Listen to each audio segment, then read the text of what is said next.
right now. Half a lap to go. Nah, they're driving good. Come on, baby. You can do it on this end of the speedway. Come off the 4 and get up alongside of him. Half a mile Here to he go. comes. Here he comes. Who's going to get off? Here he comes. Here he comes. He's got him this time. It's going to be a drag race. Wow! They touch. They touch. Craven got him. Craven got him. And Craven. All right. What a finish.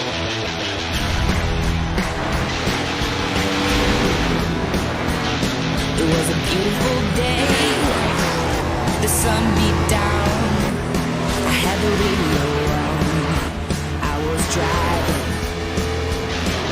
Trees flew by. Me and Del were singing. Little runaway. I was flying. Yeah, running down a dream that never would come to me. Working on a mystery.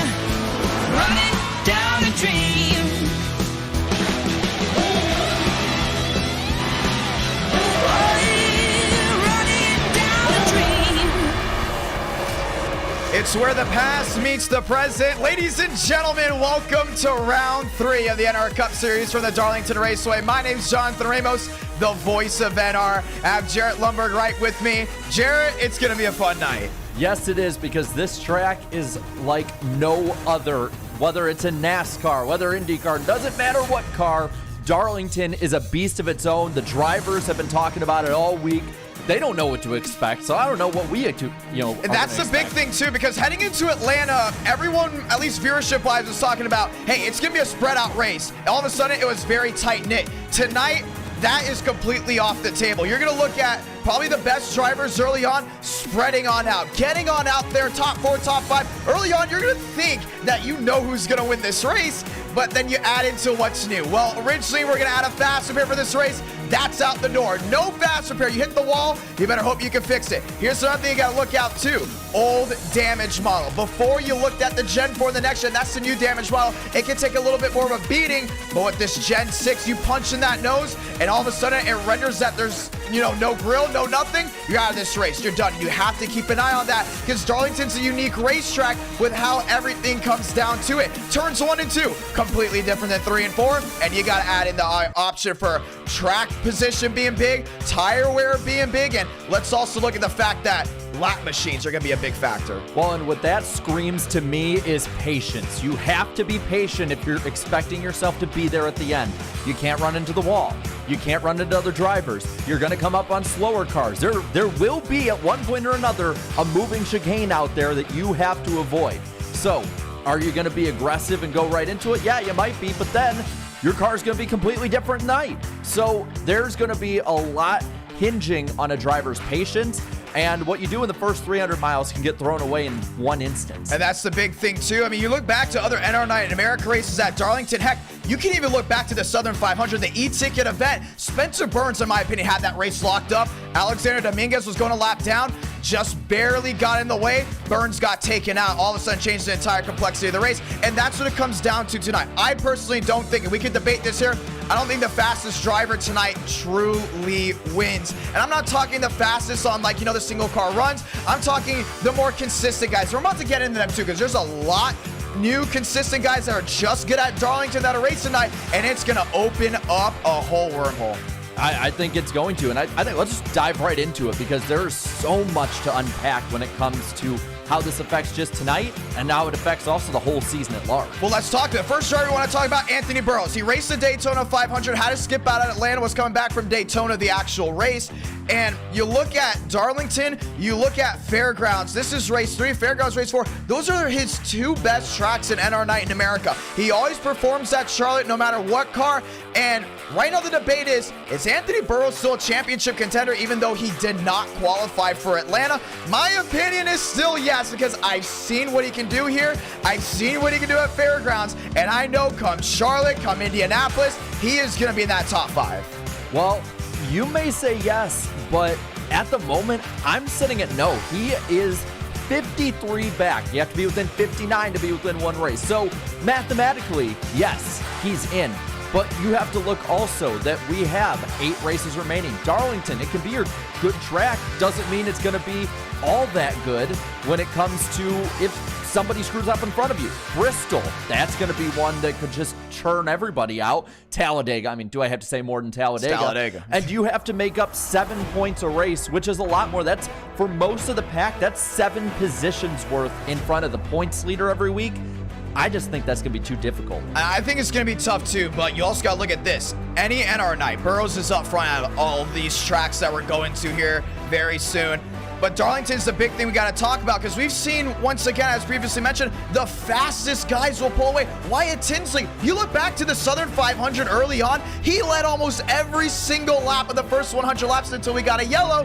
What happened? He made a mistake entering on pit road, and that was it. That's how quick things change at this track. The best of the best can be just perfect. That one mistake, because it will happen, and it's almost impossible to be perfect here, just opens it up. Let's talk about another driver in a moment. Speaking of Wyatt Tinsley, he started NR Night in America back in 2021, just recently went to the Coke Series. He's back for a one-off, driving the 11 tonight. What do you expect out of him? I expect a guy who's going to be top 5 all night. I mean, you straight up just said he led almost the entire Southern 500. 100 miles longer, and he looked like the strongest guy there. Now, cut 100 miles off. I think he's going to be right up there competing for the win all night. It's going to be a lot of fun to see, and you can't take out the fact that the experience level has just shot through the roof for him. I wouldn't be surprised if Wyatt Tinsley stays up front. My only fear about him is just the mistakes part. All these guys you can look at. Burns got his first win in NR Night in America at Darlington, but the mistakes are going to come out of nowhere, and there is no room for it now. You can't just say, oh, I hit the wall, let me go use a fast repair with maybe 50 laps to go if we get a yellow. You hit that wall on lap 30, it's going to affect you around lap 290 when you're coming down to the end of this race, and this is what we want to come down to as well. The fastest driver just on the top of the board may not get it done, but Abraham Vila set the track record so far in Speed Week during the day portion by dropping a 29.48. Jim Cottle dropped the fastest lap in Speed Week at night, dropping a 28.44. Abraham Vila made up, what, 21 spots recently since Atlanta? I think he's going to be a big, big factor heading into tonight. He has that momentum on his side, and like I said, he has the speed on his side.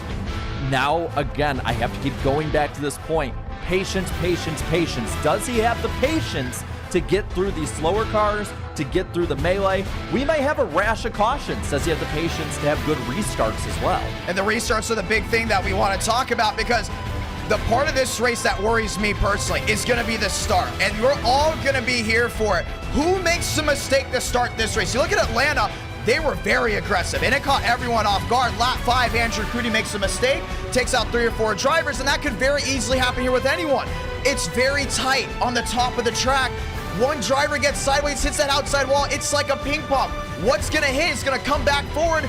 4, 5, 6, 7, 8 machines can very easily get taken on any restart. So I would say watch the restarts tonight. Watch the tire wear. Watch what's going to happen with the fuel mileage, because anything and everything will change throughout the entire 400-mile race. Yeah, and I think something we can also kind of lead into here is there's going to be a lot changing with the championship too. I mean, you look at up front, we have Frank DeAngelis leading. You got Demos back in second, -6, and Armstrong -11.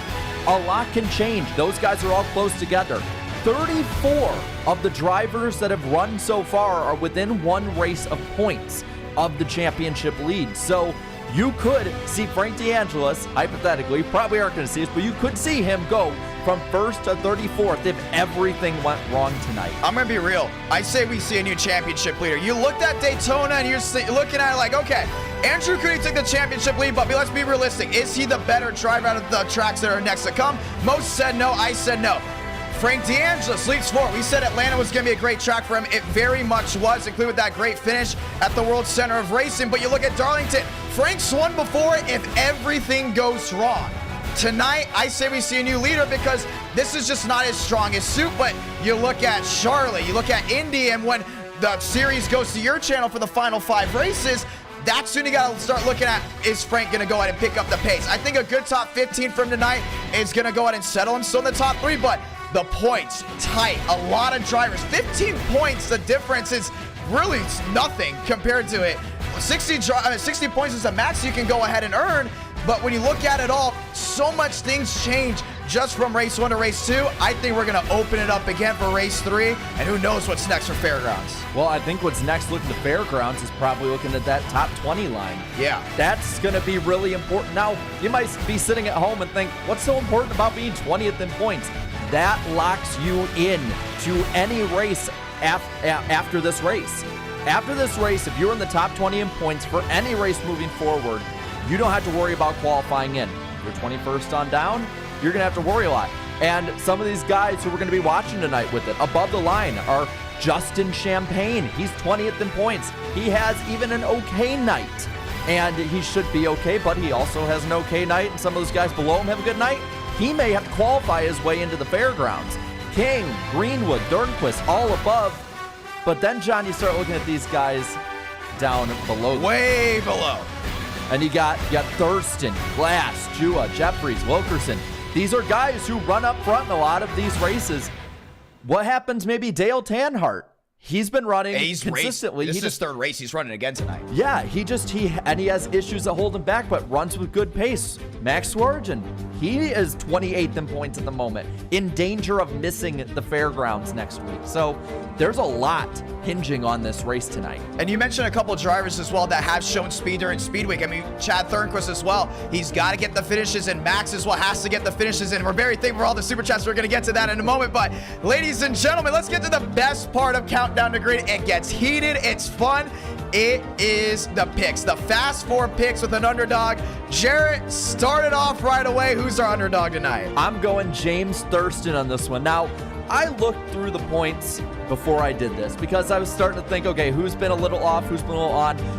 Thurston been a little off with the points, 21st at the moment, outside that top 20 line, but he's fast. He shows speed here, very consistent speed, and I think he's going to show that tonight. I think he'll get a solid top 10 tonight. I think that's pretty realistic. I mean, let's be honest here. If the incident that happened at Atlanta, we were probably talking about James Thurston being an easy top 5 championship contender after that race. Now, I'm going to get a little bit interesting here. I'm going to kind of backtrack a statement I said, but I still very much believe it. I still see a brand new championship leader, but that doesn't mean what we talked about can get thrown out the window, because Darlington is just that track where you can see a 100-lap green flag run and all of a sudden, caution, caution, caution. The best guys taken out. The guys that were running way in the back move forward. I heard this driver strategy. I think it is probably one of the dumbest things I have heard in NR Night in America for the Cup Series. I picked Frank DeAngelis as my underdog because I think it is so out of the way that it can maybe just work, because the way he's thinking is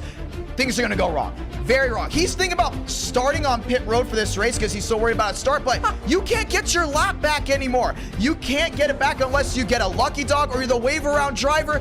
This could destroy his night right away if he goes 1-2 laps down, but at the same time, if cautions brew cautions like they do at Darlington, Frank DeAngelis is going to be up there. I know I should say something back, it's but such that's a hit or miss. That is so out there. I don't know what to say. You made me speechless, Frank. Yeah. But I do have to talk, though, about my next pick here. And for my 4th pick, at least when it comes to being a win pick, I'm going Jim Cadell in that 2 car. That car looks fast. That car is fast. And I think that car at night's end will remain fast. It's going to be a lot of fun to see. I think Cottle's going to be a big driver. The Blue Deuce, and we love the fact the Blue Deuce is back. Yes. Thank you for a great talking point. This is where it gets interesting, okay? Listen, he is now considered one of the greatest drivers to ever race in the NR Cup Series, right? We talked about him earlier. When he leads, it is tough to catch him. But in my opinion, I am worried about the inconsistency. That's why he's not number one for me. But you know he's going to be up there. Matter of fact, he's going to go qualify on pole. I got the script ready. He's qualifying on pole. Give me Wyatt Tinsley as my fast four. I'm just really worried that there's going to be something in this race that takes it off the line. If everything goes as planned, Tinsley's going to be up there. No doubt about it. But we talk about the Southern 500. You miss pit road. Oh, man, you're going to be mirrored back in traffic, and where track position could mean something when you come into the night portion of this race. Remember, it's a day and a night race. First half of the day, second half at night. Tinsley usually doesn't perform the best at night in NR night when it comes down to Darlington. I have him as my fast four. That's a big thing. Well, for me, I want to look at the guys in those top three. And one of them is Joseph Armstrong. He's third in points. I have him third on the board here. I think he's going to be somebody really, really good to look at and run well tonight. Yeah, Joe's going to be a big opportunity, and he's a driver that very easily can take the championship lead. He's more consistent than anything. He usually does that long green flag stop. He always waits to be the last driver. That's the big one. Watch out for that 20 tonight. Let's get interesting here. Listen, he just shocked the world, finally getting a win at Atlanta. And listen, we're heading into Darlington, and it's all about the Burns. Give me Burnsy, Spencer Burns as my fast three pick. He's going to be fast, one of his best tracks. He said he learned from Anthony Alfredo on how to drive this track. That's a lot looking forward to tonight. With him, as long as he can just find some speed on Burrows and Wyatt Tinsley, he's going to be up in that top three. Well, it's funny you say all that because I agree. I have Spencer Burns as my number 2 pick in this race. I believe in momentum, and I think he has a good amount of it. He's had some of the best highlight reels so far, and I think that continues tonight at Darlington. I always have hope. I love hope. Hope's my favorite word. Now, too much hope isn't too good, as obviously we already know, but at the same time, I believe this driver is going to be talked about come Chicagoland. Screen record it, quote it. This man will be a championship contender because that one race where he didn't qualify, it's not going to stop him. Give me Anthony Burrows as my fast 2. I'm telling you, he's most likely going to come out tonight with the top 3. When it comes to fairgrounds, he may win that one. You got Charlotte, Indy. You got all the tracks that line up for him. He just needs to not make a mistake. He came out swinging with that one earlier, and I think he'll run up front. I do. I don't know about championship, but I think tonight he'll run up front. But where I'm going to win this race, we talked about him before. Wyatt Tinsley, come on. He's the fastest guy out there. I know you said the fastest guy might not win, but he might be so fast that we don't even have to really worry about him being in anything. So that's true. I'm going Tinsley on this one. I'm going to be honest. Every driver apparently laughed when I put Mr. King in my fast 4. And that's when I realized something about the Cup Series. Something is going to go amiss. Something is going to happen. Something's going to change, and someone's going to shock you. I'm going to be honest. We get a new winner. We're going to go 3 for 3 on new winners. We're going to have a tight championship points battle heading out of this one. But there's one thing you can't deny, and you can't go against the Deuce. Give me Jim Cottle to win this race. Hey, he set the world on fire with that final run in Speedway. A 28.44. Yes, it was at night, but he was quick. He's consistent. He doesn't make too many mistakes. He should have won the Ford 400, Braden Mavick. And that's the big thing you have to keep an eye on. The old guys rule on consistency. Give me Cottle. The Deuce lives on in Darlington. I think it's a great pick. He's in my fast 4, so I think he'll be up there. I don't know if he'll win, but he'll be going for it. We got a lot of drivers to look forward to. Hey, 400 miles, and it's going to be day into night. Just 6 minutes left to practice, but while we go away, we say hello to your field that's ready to go ahead and drop the hammer. Ladies and gentlemen, welcome to Driver Intros.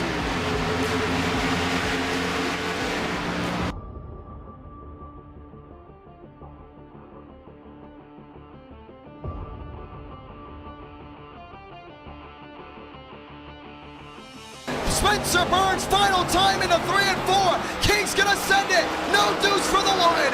This is what it comes down to. The tri-spell's gonna end. It's victory for the 06. Spencer Burns gets it done in round 2 at Georgia. Make it Atlanta. Vila and Budweiser victorious from Auto Club Speedway. Because that's how it's done on a Charlotte night. Jim Cadell Jr. stunts the show in North Carolina. Kevin Champagne and Kwame Scott. Back Whittle once again, Kwame Scott. A late entry into this race. We got the message saying, hey, you want someone with 7,000 iRating that's going to go for the win? Pick him for the 3. Now he sits Catberg. Next time by, welcome to halfway. Pushing, shoving to the outside. Drew Dua, first career win at Talladega. New Bigging going, wheel to wheel, that's back to 1 and 2. Cooties goes high, Stone goes high, Walker goes low. 2 up by 2, shuffling them out. And now Joey Stone's got to block every single lane. He looks to the middle. Mubik's gonna send him. Eberhard goes around. Douglas Newbigging is gonna win it in a walk-off. Victorious from North Wilkesboro.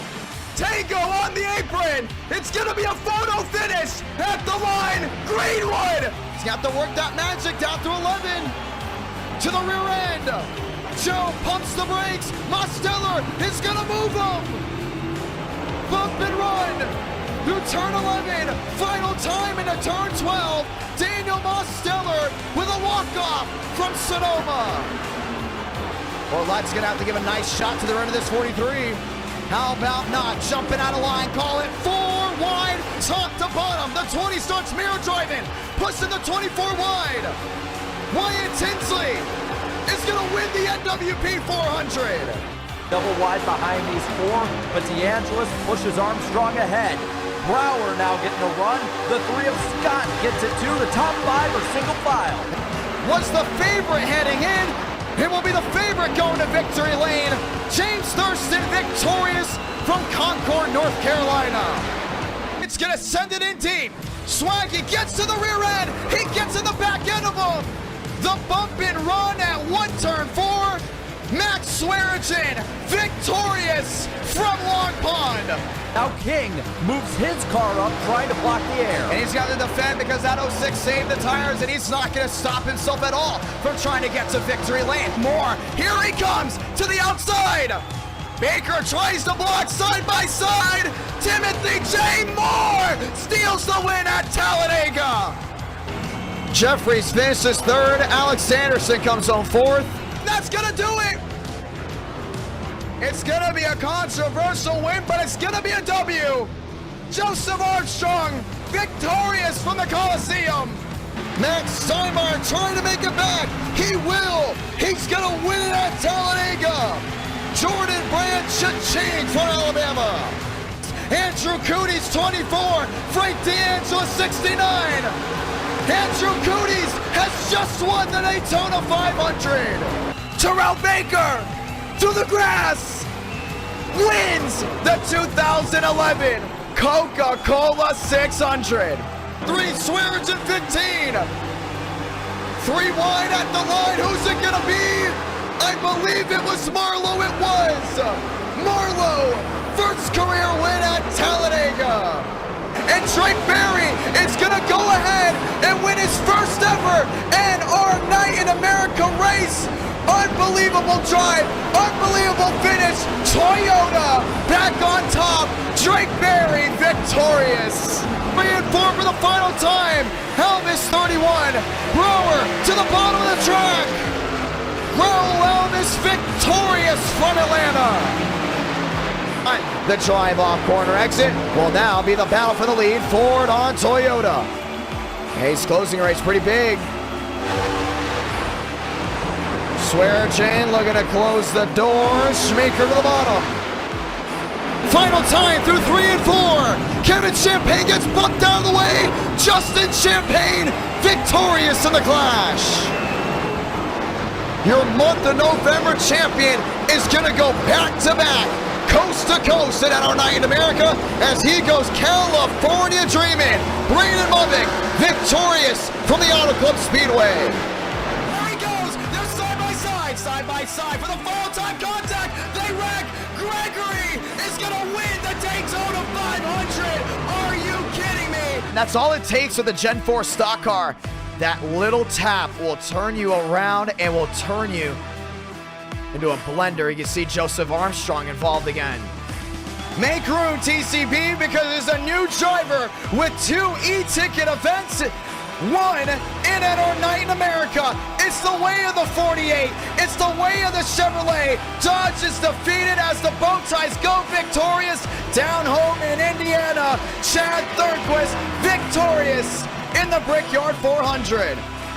It's gonna be a drag race. Back to the start finish line. No, it's not. Contact. Schmidt gets turned. Zach Tondrev victorious from Michigan. Are you kidding me? 3 wide. Kroenke, welcome back, my man. The Menard Chevrolet now leading back down into 1 and 2. Anthony Burrows will win for the second time in Kansas.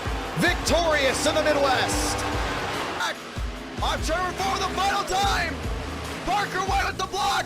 DeAngelis, he turned up! He turned up! And DeAngelis is gonna win at Las Vegas! On turn number 4 for the final time, Tinsley blockside. Demos has gotta make a run to the short chute for the final time. All bets are off. Tyler Tinsley, victorious from Daytona. Face up, goes to 75. Martin down within 7. He's in arm's reach now.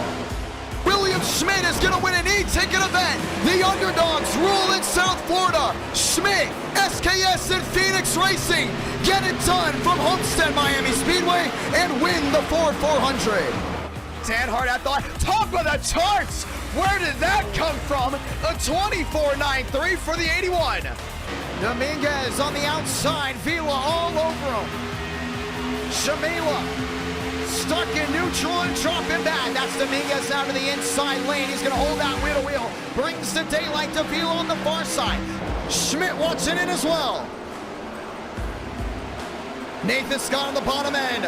Suspension damage, we stay green. Alvis Moore still wheel to wheel. Prominent glass not giving in.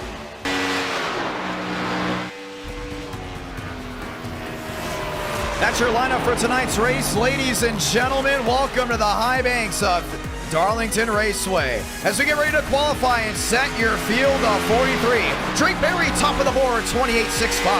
And as we follow the T-Rex car, more and more getting times in. Thurston, only about 200s off. Really close up front for him. 5 down so far. Everyone continues to go to get their laps in. If you're just joining in, we do say welcome as we get ready to rock and roll. William Schmidt up to P3 as he brings his Toyota back to the line, bringing the Pit Viper machine in that 3rd spot. Frank DeAngelis up to 2nd. Tyler Tinsley up to 8th. Shoemate, his first Cup Series debut. Brand new livery there for Mr. Tinsley as he brings that Pepsi Chevrolet down the backstretch. That is going to stick out all night. Brower now up to 3rd. He's going to be up there in that 12 car. King in 4th. Schmidt down to 5th now. Hey, Jumpman looking to get something done. That's Max Steinmeier up to 7th. How about Anthony Burrows calling it? This is going to be a top 3 run. He's up to P6. Spreaker up to the top. Barry has been kicked off, and it's a darn near tie. Yeah, we've seen it before. We know guys will definitely get down to the 28.5s, maybe even the 4s. How about this one, top of the board? 28.59, Anthony Burrows bringing forward on the front row. Max Swearigan back in 5th. It's Scoob and the gang back off 1 and 2. That 15's going to be up front at some point. Oh, sliding it off there, but Thornquist now up to the front row in 2nd. He brings that one back around. He's got one more shot at it, too. It seems to be turn 2 the issue for some drivers. Chad Thornquist about even there with Anthony Burrows, making it a Chevy Ford front row. And we watch this 48 navigate the turn. Scott going up to 7th. No one getting past Burrows at the moment for pole. Let's see what we got here. Thornquist to the line. We talked about his lap times and speed weeks. It's going to be enough. Top of the board brings Chevrolet. You got Kwame Scott back to 7th. That's where he will stand. Jordan D. Martin in the Toyota Furniture Roads machine working his way back to 1. And we're going to see now how these guys can compare as the runs keep going. But Thornquist, that's going to be a tough time to beat. Down the backstretch he rolls. Devin Schmeeker up to 3rd. It's Spencer Burns to 13th. A brand new livery for him. Bringing out the black for the lady in black. He just hit the outside wall. But that car looks good either way. Demos, P7 on the board in that Coca-Cola machine. Hey, he's going to be fast tonight nonetheless. He just has to be consistent. That's what the big worry is. How about Anthony? Let me rephrase that. Abraham Vila up to 13th. He's got one more shot at this, so we're going to keep an eye on him. Frank DeAngelis in 14th right now, your points leader. But yeah, Vila's going to be one we really got to keep an eye on. Not going to be hard to miss him in that yellow Penville car. Yeah, when the night turns bright, you're definitely going to see him rolling around this racetrack. Right now, sitting 13th. Watch his entry down through 3 and 4. A little bit different from what we've seen on Thornquist and Burrows. He gets that nice slide coming off. Very, very close to the wall. A little bit of a checkup. Wouldn't be surprised. This goes top 5. Vila sits 14th. Not going to be enough. Goes P12. Just had a Martin. Now Baker, TCB, up to 9th. Baker at the moment. He just needs to run. He needs to run because at the moment, this is the man last in points. Yeah, he needs to at least get a top 10 tonight. A lot of drivers are saying that he might be to the top. Wyatt Tinsley, top of the board. Toyota, Chevrolet, front row. Are we surprised? Not at all. No, we called this. Wyatt Tinsley, the topping, by the way, that was just one lap. The fastest during Speed Week was a 28.44. Tinsley, talking about consistency here. Obviously, the track hasn't worn into the liking of any driver to bring in the full-on speed. Brings his Camry back to the line, looking to beat that time. 1 off is Thornquist, 2 is Burrows. Man, 11, the difference between 2nd and 3rd. Oh boy, man, this is gonna be something. I'm feeling pretty solid about my pick tonight. That's all I gotta say about that. 11, the difference. That's probably that was way, different from Atlanta. I mean, wow. Okay. Things are gonna get interesting. Field beware. That 11 car is bad fast. It is gonna be fast indeed. I think that's gonna go ahead and shake some things up. We're gonna go ahead and go to the top of the board, showing you the top 30 out of everyone that has gone ahead and qualified. Once again, 40 drivers looking to get it done. Wyatt Tinsley, top of the board, looking to get something rolling. We are getting an update that some drivers did not qualify. That was Drew Jua, Joseph Armstrong, Zach Todriff. Those are drivers going to start on the tail of the longest line. Dale Tanhart as well. We also did get a data update that there may be a little bit of a mechanical issue there for Braden Bubbick. He connected, disconnected. He's looking to reconnect before we get started. He has time to go ahead and make the field, obviously, but he's going to be starting from the tail end. Yeah, and that's going to be difficult for the 5th in points man. I see Cadell is up to 14th. He's going to be pretty quick, that blue deuce. DeAngelis, your points leader, will roll off 18th. Burns, last week's winner, will be 19th. And as we just keep rolling through, we'll see a lot of these different guys that I think they're going to have a lot to deal with back there, because starting in the back, yeah, that's great and all, but what happens if there's a crash up front? You're rolling right into it. And that's the big thing, too. It's almost like what kind of happened with the Ford 400. We're so worried about how many wrecks were there going to be that drivers said, you know what, we're just going to go ahead and play it safe. How long of a green flag run? About 150-something odd laps. But tonight, we know who's quick. Chad Thornquist said it earlier in Atlanta. He said, I'm going for a championship. Right now, clearly needs to have a great run. Wyatt Tinsley, though, that's going to be tough to beat. Schmeeker up the 4th and Burrows up the 3rd. This top 3 is very interesting. It's very interesting and going to be very tough. We talked about all these guys before the race, the speed that they have, and you're going to have such a big gap, I think, between those who are fast and those who aren't. Again, I'm going to say it, patience. That's what's going to be the deciding factor among these 3. TCB starting on pit road. He will not start 10th. Tyler Glass, Drew Jua, another one. These guys have all gotten the idea of starting in the back. That's how big the worry is right now of what's going to go down. We're going to get a couple laps in before we take the green flag. Jarrett, this is the real question. Should these drivers be this nervous, including with there not being a faster pair? Well, like I said, patience is going to be really big. Being careful is going to be big. But if you're too conservative with your driving, this isn't a big track. You could get lapped early on, especially you get hung up behind some of the slower guys that are going to be out there. And so many of them, so many fast drivers back there, I wouldn't be surprised if we saw a wreck come out of the back of the field this week. Yeah, it's going to be very interesting to see how this all goes down. Now, before we take the green flag, we do want to say thank you to all 1,000 plus of you that tuned in to Countdown to Green. It's a great pre-race show, and we're glad you all have enjoyed it. Coming soon, we'll get the one to go. Tinsley, Thornquist, Schmeeker, and Burrows bring their fast forward on the pit road. We go ahead and check pit road speed before we go green. I think with this, we're just seeing I don't know how to say it. We're seeing, I think, a lot of these drivers get in their own heads, I think, because there's so many of them that are lying back and they're giving up track position, which, yes, track position, it is going to be something that you can make up through the night just because the speed differential, but it still matters, especially to fast guys like Tinsley, like Thornquist, Burrows especially. So I don't know if this is the right call going into it. We'll find out if there's a big 1-into-1 and none of these guys are in it. We're getting word Braden Mudvik is going to be here for the start. Championship contender. He's ready to rock and roll. We look at this now. As we get ready to go green, the 1 to go is going to come out next time by. So many storylines, so many things to get into as we get ready to rock and roll. It's Toyota, Chevy, Ford in your top 3. Let's say those magical words. Guide, speed, drivers. You are go for throttle up. And you see them all starting to get in position now. I love all these throwbacks too. You see the 3 back there. You see the Tide Ride. And we may see the Tide Ride win just like 20 years ago with Ricky Craven. So watch out for Schmeeker there. But all around these guys in these Gen 6 cars, these Camrys, Camaros, Mustangs, all lining up behind a Mustang. They're going to be roaring down into the corner next time by. Time to turn on the background music and enjoy, ladies and gentlemen. It's the 1 to go.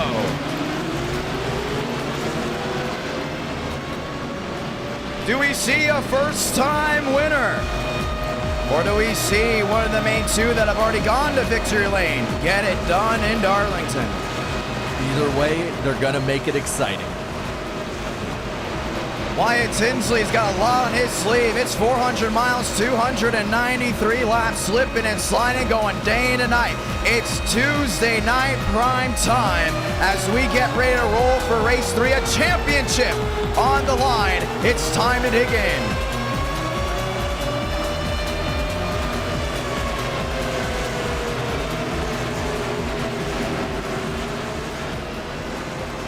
Chad Thornquist, P2. He's come close to winning here before. Looks to get it done. Devin Schmeeker, an underdog. There's always an underdog that tries to put that hat in the ring tonight. We're going to see it here. All 43 drivers getting ready to come to life. It's Toyota and Chevy. The path to a championship has to work their way through South Carolina. So let's reach up tight and get ready to roll as we get ready to light the fuse in round number 3.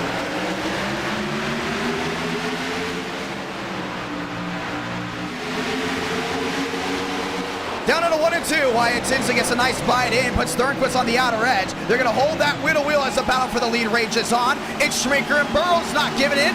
Thurston's able to clear there down the backstretch. Side by side with the top guys, going for the lead. Nobody's going to give it up yet. Tinsley down low, Thornquist up high. The 48 gets the edge. He knows he has to stay out in front. He knows he has to take this lead because track position is going to mean something. Still won't stop fighting it down off corner exit. Tinsley's going to yield, and it's Chad Thornquist top of the board through 1. Front guys all fall in line. They know they got to log some laps here. Tinsley now trying to set sail and get to Thornquist. Behind him, Burrows on his bumper. That 48 looking to check out. 12's the difference, but Tinsley's back to the gas. He's to the rear end looking to the inside. They all drive it back down into 3 and 4. Thurston's going to settle in. Burrows goes for the bite. Underneath the Toyota is not going to work. Thornquist back to the line. He's going to lead this one. Lead is a car length that's quickly going away. Tinsley right to the bumper of the closed machine. In the corner, they stay single file. He's looking for the edge, but it looks for the majority of this race. Most drivers going back 2 by 2 or single file early on. Not trying to go ahead and put themselves in a bad position. That's Mosteller up to 6. Battle for the lead. They're wheel to wheel. Tinsley has position. Dives down to the bottom. Now Thornquist going to try and get the run up. Not going to happen. The 11 goes to the lead at Darlington. He was looking to not allow him to clear, but that was inevitable. Wyatt Tinsley top of the board. That's Kwame Scott to the inside of Drake Berry. That wheel to wheel holds through 1. Scott gets in position, tries to slide up. 28 ain't giving it up though. Max Swearigan up to 9th. You watch what's going on up front. Thornquist wants that spot back. Don't think it's going to happen. Burrows is still right on the heels. It's Toyota. It's Chevrolet. It's back to 4 for the top 3. Top 12, for the most part, a single filed out. Top guys right now just trying to play it safe. Make up the positions where you can get it. Up front, though, Tinsley starting to run away with it. Nathan Scott had the wheel to wheel back there with Martin and Burns. He's dropped back to 13, now 14th spot. Everyone looking for the edge on the move. That's Abraham Fila up to 10th. Max Swearigan to 9th. Top 2 under a bubble. That's the new battle for position. And at the moment, the top guys still keeping it single file. Unlike last week, we don't have 12 guys within a second. Only 4. quickly becoming 3. James Thurston on the move. He needs a good night tonight after the running that he had there in Atlanta.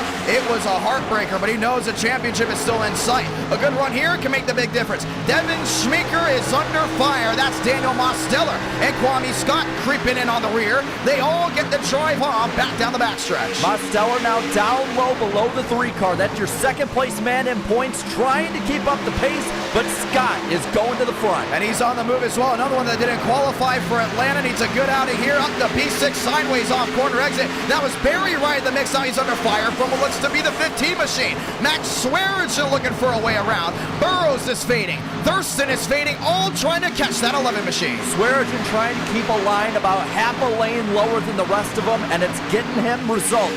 He's right on the back bumper of Barry as they enter 3. Burrows is going to be under fire right here. You got Thurston about 2 back, maybe looking 3. That's all the way back to the front edge. But no one can find their way around Schmeeker. Continues to get loose off corner exit, but it's the man in black up to the 6th place spot, back to 1 and 2. Right now, the top 11 have pulled away from the field. Now, looking towards the front, Scott looking to get to the top 5. Big shuffle way in the back. That was for 20th, and that's going to be Max Steinmeier. He caught the outside wall. He also has company, as that's Keith behind. That looks to be Joseph Armstrong behind as well. We continue to look at the right side and see who's made an impact to that outside retaining wall. So far, it all seems to stay green. We work our way lap 9 out of 293. And you're already seeing handling become an issue. They're getting loose off these corners.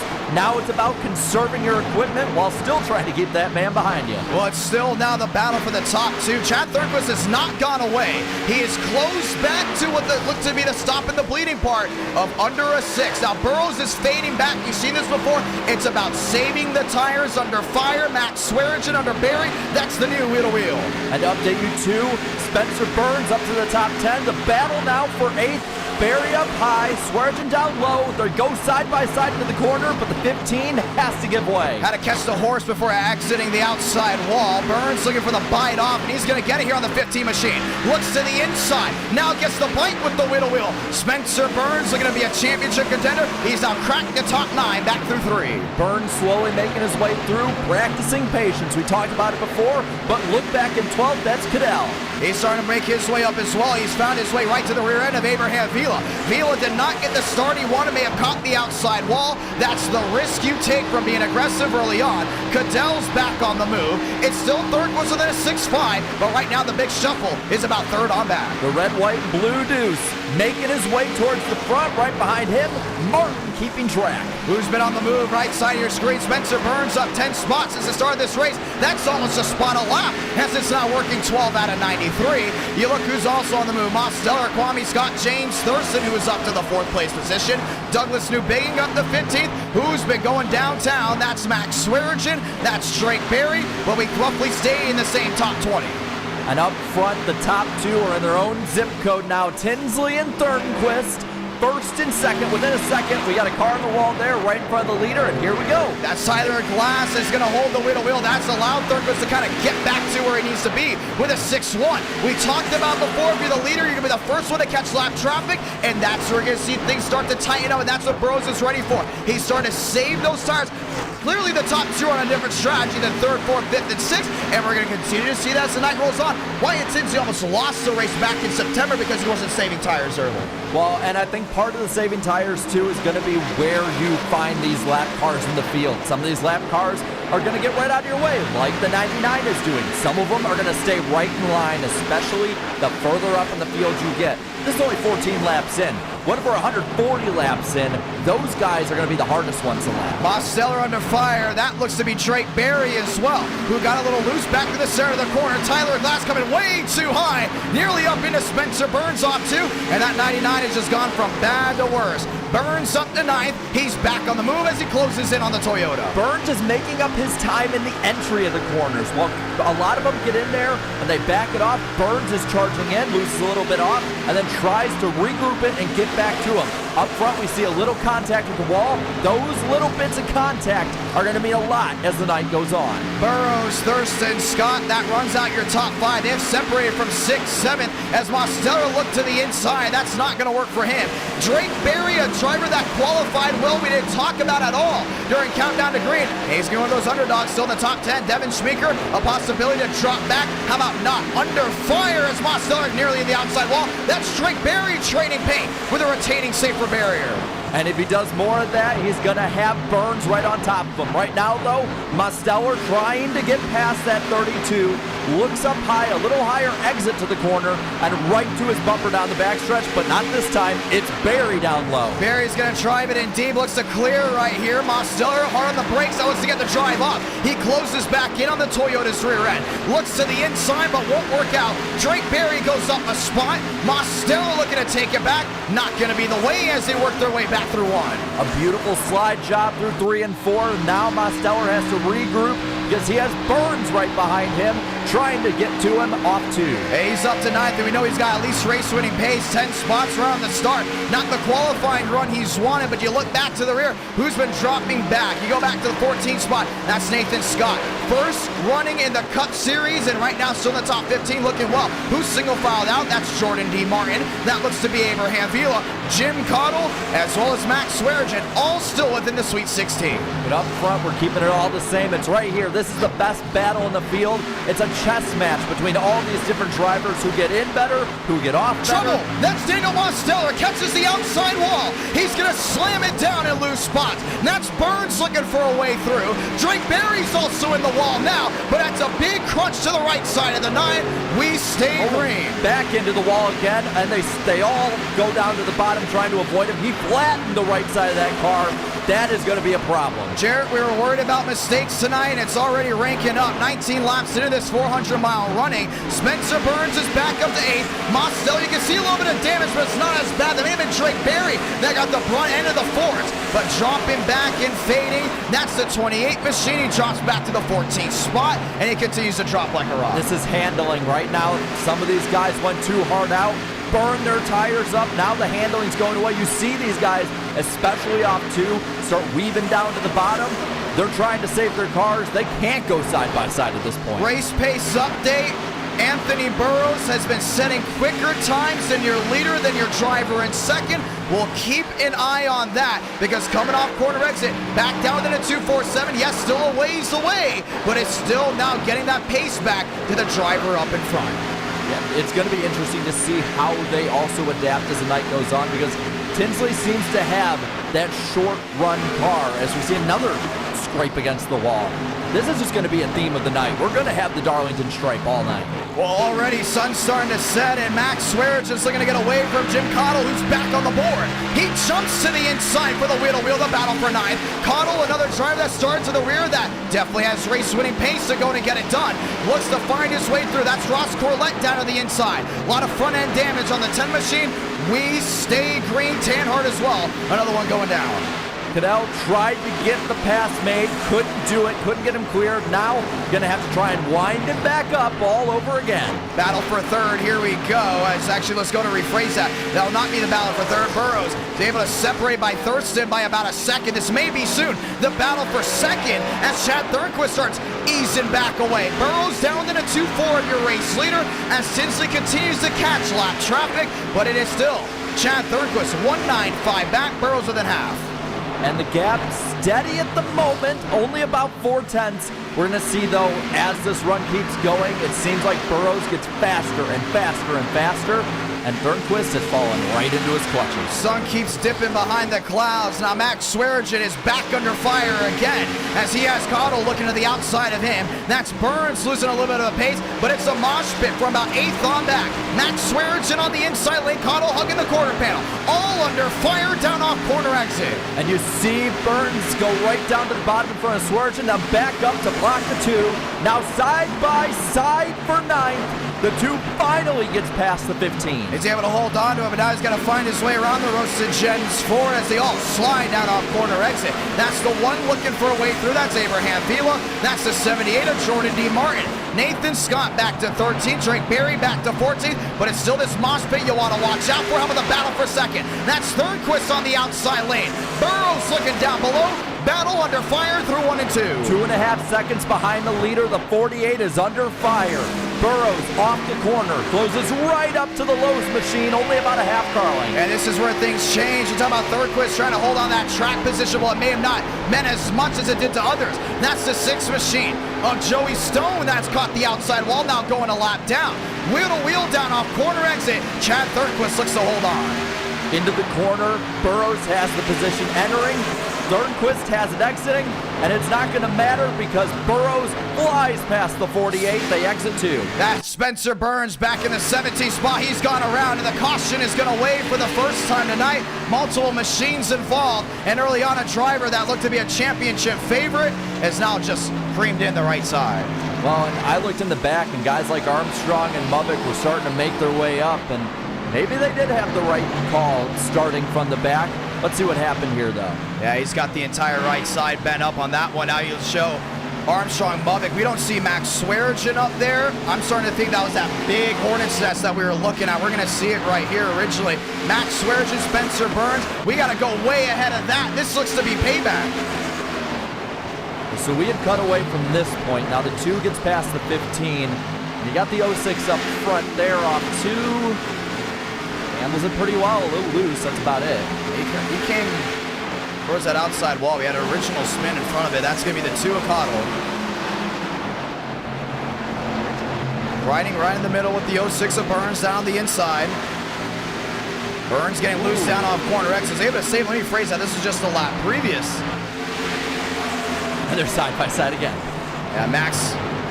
Not enough for him right there. They just all got caught up into it. That's where the big drop-off was. We were watching the intervals. We're like, wow, you're losing a ton of time. It gets off the corner okay there. It was good save by Swearigan there, but Nathan Scott was holding on as well. This is back through 3 and 4. he got the wall. They just went right around. Just overcooked into the wall. We're also getting conflicting reports that on the racetrack there was also a bunch of single car spins, so they may call this one a safety yellow for that incident. Well, the caution's going to wave for the first time nonetheless. Spencer Burns coming down off corner exit. Pit road, it's wide open. Frank D'Angelo's looking to stay out from this one. Wyatt Tinsley will be the first driver off pit road. Anthony Burrows in the second. Chad Thornquist in the third. Big switch up. Well, remember, with Frank D'Angelo's, he's running for a championship. You lead a lap, you get a bonus point. So that might be a strategy call. It also might be a strategy call just to avoid the mess up front and start from the back again.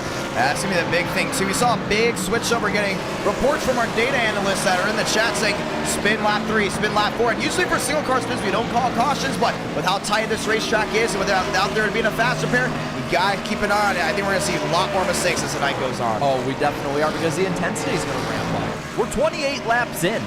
We still have about 260, 265 laps left. So there is plenty of time for them to get more aggressive than they already are. Ross Corlett, a lot of nose damage. Drivers going back around. If you're just joining in, we say welcome under the caution flag for the first time tonight.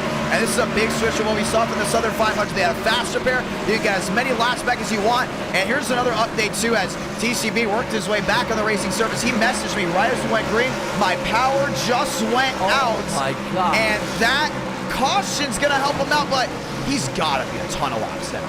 Well, he has no luck this season. He is currently last in points simply for having no luck, whether it be in scheduling, getting wrecked, now this.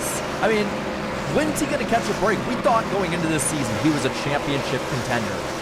And through no fault of his own, he's been pretty much taken out this early. They're calling it that he's 7 laps down. Now the admins are talking about this. He get some of his laps back. We're going to see how that goes down with the issue. I don't think that will be happening. I know you got one of them back there, but we're getting ready to go ahead and try it again. 29 laps in out of the 293. What does this put? This puts Burrows right back in the thick of it.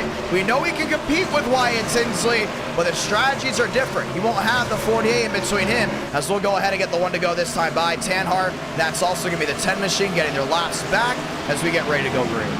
Well, and you look towards the back half of the top 20, and I see 17th place Joseph Armstrong moving up, Raul Alvis moving up, So a lot of these really good, fast guys getting their way to the front early on in this race. See him lining up double file now. Tinsley on the bottom with Burrows up top. Going to be really interesting to see if anyone behind these front four can really keep pace. We really didn't see that from the start, so that's going to be interesting to see if Kwame Scott, who's moved his way up, if he can keep track of them now that he's made up that time under yellow. And I think a lot of viewers are kind of surprised what we've seen out of Scott recently. You know, at Daytona, another one that could have very easily won that race, but in the top 6 early in the day portions, we know it's going to get a little bit tougher at night, but he needs to have a good run here. A wreck is going to be the nail in the coffin for the 3. Yeah, he's one of those guys in. He's one of those guys in who still is within a race of the championship, still very close to the top 20 as well. Anthony Burrows has a shot to take the race lead. Let's find out if he can do it. It's Ford Toyota on the front row. Back green and underway from Darlington, South Carolina.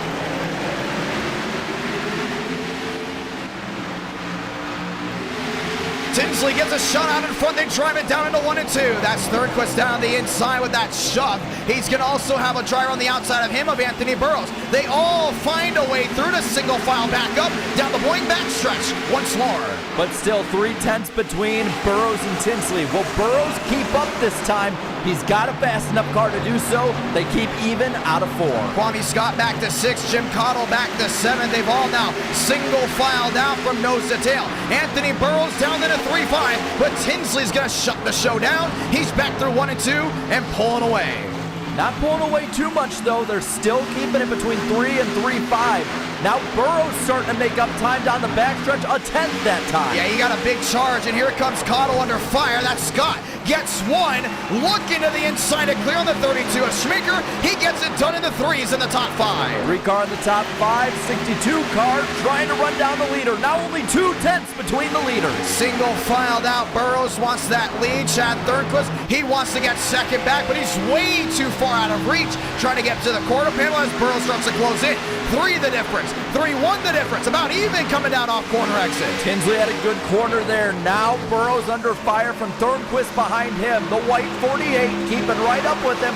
Now under 3/10 is the lead. Devin Schmeeker lined up with Kwame Scott. Looks to have that spot come back. That's James Thurston lined up nose to tail back there in the 4th position.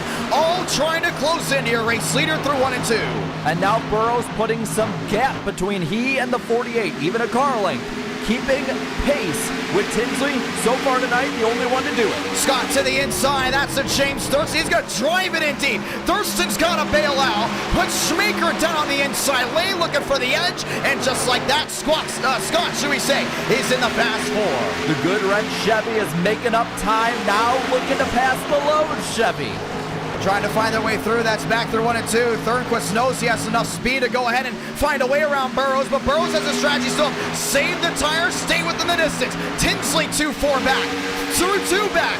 Burrows closing on in as they fight back through 3. Now a quarter second still between them, but it's staying even. Off the corner, Tinsley has the run to the front stretch. That's Drake Berry on the outside lane. That's a wheel behind. That's Joe King cracking the top 10. Andrew Cootie back to 17th. Joseph Armstrong back to 18th. Burrows still under fire back through 2. Thornquist looks low while Scott stays high.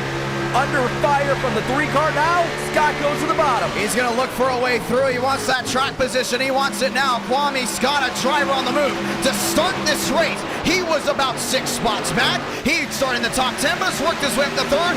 Thornquist knocked down to 4th, and he's under fire by Thurston. Side by side for 7th. Now goes single file between Schmeeker and Swarage. Up front, still 2/10. But now Kwame Scott trying to get past Burrows. He's trying to make his way up to the lead. Chad Thornquist lost the rear end, was able to gather it back up before hitting that outside retaining wall towards the rear end. We got wheel to wheel. That's Jordan D. Martin under Abraham Vila. Vila drops back to 11th and Jordan up to 10th. Burrows still under 30, trying to close in that gap. Different exits both times by Burrows and Scott. Scott now right on the bumper of the 62. The 62 of Burrows can't worry about the lead because the 3 is right there. And he's closing in fast. That's now a gap back down to a 40. Originally was by Thornquist, but the 3 gets to drive off. Now really closing down into about a 10. maybe even more as they work their way back through 3. And the lead is slowly shrinking as well. About 4 cars in this battle at the moment. Burrow's got to worry about what's behind him, but he's also got to worry about what's up front as they continue to fight back down into 1 and 2. It's top 3, Toyota, Ford, and Chevrolet. And that Chevrolet is putting that Ford under fire. Scott stays high while Burrows tries to dive in the corner. They stay even. Everyone's starting to separate way in the back. Drake Berry has dropped off a cliff back to 19. Here's a battle. Jim Cottle underneath Thurston. He's able to make the pass, and what we talked about earlier was the drivers out on the race pace. They're working their way forward. They just didn't get the qualifying start they wanted. And for probably the 10th time by this time, Swarjan trying to pass that 32. Doesn't happen, but they keep going side by side. Well, for the first time since the restart, Anthony Burrows has cracked into a 19, so he's still very much on the move. Kwame Scott this time fading back just a little as Chad Thurquist looks to make a way through. Who's on the move? It's Cottle in 5th, looking for the fast 4. The Blue Deuce right on the back of the 48 now. Thornquist starting to lose the handle, while Cottle, it's coming to him. Anthony Burrows still under fire. Kwame Scott down to the 3-5-year race leader. That's right on the doorstep of the 62. It's all 3 manufacturers still under a bubble. Originally, this race started as about 5-6 under a second. We're back to that, just 41 laps in. And slowly, Tinsley's building up that lead on the 62 as side by side for 4th. Cadell goes down low on Thornquist. He's able to go to get that bite on in. It's still now the 48 of Thornquist getting the drive off. He drives it off well. Too well to be exact. Nearly got in the back end of the 3 as Thurston goes for the wheel-to-wheel as Cottle trying to bite off too much he can chew. That Burger King car tries to make the pass, can't do it, goes up high. The 32 gets loose behind him, holds up the whole line. He had to catch the wheel, nearly caught the outside wall, and Schmeeker may be open season for him, maybe not. That's Max Swearengin looking to the inside with no dues, but who's falling back? Burrows. Who's looking to find a way through it? Scott. Wyatt Tinsley, 42 laps in, just 1 or 2 leaders tonight. And up front, only a second between the top 5 as we see the battle for 4th heating up between Thornquist, Cadell, and Thurston. James Thurston, Cadell, they're still lined up with that nose to tail. Max Swearengin in the top 8 needs a good run, looking for a good run. But who's cracked the top 16? We haven't talked about Elvis in a while. He's up there. Andrew Cootie as well. Nathan Scott still staying very consistent, and for a rookie, he's doing very well. He is doing very, very well. Slow lap car on the bottom. They're going to make their way past like a freight train up top. That's Dale Greenwood all the way back to the rear. Burrows 6 back. He's near the outside retaining wall, back into 1 and 2. Looks to get the drive coming down off corner exit. Everyone chasing the rear end of Wyatt Tinsley. He's been dominant early on, and it looks to go ahead and hold on to that as the race stays green. Right now, the battle is for 2nd as Scott looks just about half a lane higher.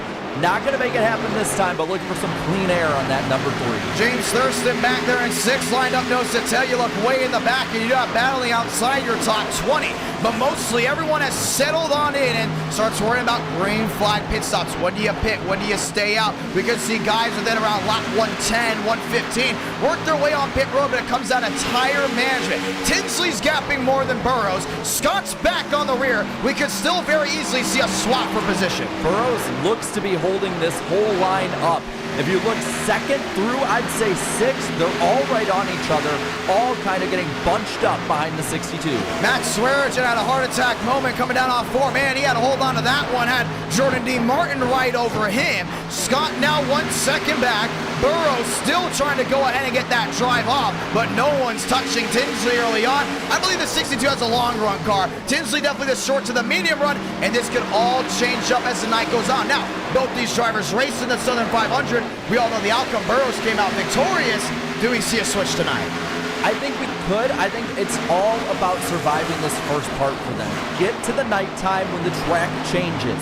Just deal with what you have now, stay on the lead lap, and be there at the end. And I think that's the strategy they're going on as we get to more lap cars. Cottle looking under fire, that 48 machine, and he's looking big time, forcing Chad Thornquist to drive it in deep on corner entry. Both those drivers still hold the single file. We're starting to see it switch too. The pressure, the aggressiveness for the driver behind to get that driver driving a little bit harder to wear those tires out and make a pass come 5-10 laps down the road. And then it's all about setting up that guy up front. It's all about making him use his stuff up, like we were saying. But now Burrows starting to gap the 3 car, 2/10 between them. I think Scott used up a lot early on, making up those spots once again, but he's up to 3rd. We got a yellow. They all come back to pit road, and things go ahead and change. You have Chad Thurnquist, Cottle, all the way back there to James Thurston, all the way back as well. Max Swearge and Daniel Mosteller. A little quiet early on for the 9 machine as he's up to the 10th place position, but it is a mosh pit. Way in the back, one in the wall. That goes to 10. Finding that wheel to wheel, that's Spencer Burns in the side of him. Braden Mubig, another one. Now slow to start as Ross Corlett goes another one down, and Burns continues to have damage to the right side. Yeah, but still gapping ahead of Mubig, ahead of Frank, and ahead of Alvis. So some pretty fast cars he's keeping ahead of at the moment. But yeah, a struggling run to start with. Alvis looking to find his way around what looks to go ahead and be Frank DeAngelis. Things continue to change, but up front it is still Wyatt Tinsley, your race leader. Anthony Burrows back to 2nd. That's still Kwame Scott in 3rd. Devin Schmeeker into the outside wall, and Chad Thurnquist, let me rephrase that. That's Max Swearengin looking for a way through. It took him about 30 laps, but Swearengin probably does. Yes, he finally does have the spot on the 32, the 15 up to 7. That's going to be Schmeeker back to the inside, wants to fight again, but that's not going to work. After that momentum shift is going to drop him back a couple tenths. Up front still. Here comes Chad Thurnquist closing in on Scott. Cottle is closing the gap as well. There could be a switch for the battle for 3rd, but Burrows 1-4-4 back. Not looking good on his quest to find the lead. And it looked like in the back there, the 78 brushed the wall. Nothing too big. They all keep it together. Now looking back at Demos, who's fallen back to 10th. He fell back a bit on that restart. Continue to drop back, 52 out of 293. Still a lot of racing left to go. If you're just joining in, welcome. It's round 3 of the NR Cup Series for the Darlington Raceway in Southern California. Let me phrase that. In South Carolina, as we get ready to roll our way into the night shortly. Lights coming on as the track continues to grip up. And what's coming on is that 2 car. A battle for 4th brewing as Cadell is starting to get right up to the back bumper of that low Chevy. Things continue to switch up. James Thurston up to 6th, finally having the night he wanted at least to start. As things continue to change, Devin Schmeeker, Alexander Kroenke, another one looking under fire for the 9 machine, all continue to shuffle back to 1. And it looks like that 78's fallen back into the clutches of Demos, but Kroenke, I've been watching, has slowly been making his way up the board now, up 11 spots to 11th at the moment. Mosteller up to 9, Schmeeker back there in 8th. Jordan D. Martin having to brace as he's under fire again. That goes to 57 to the inside.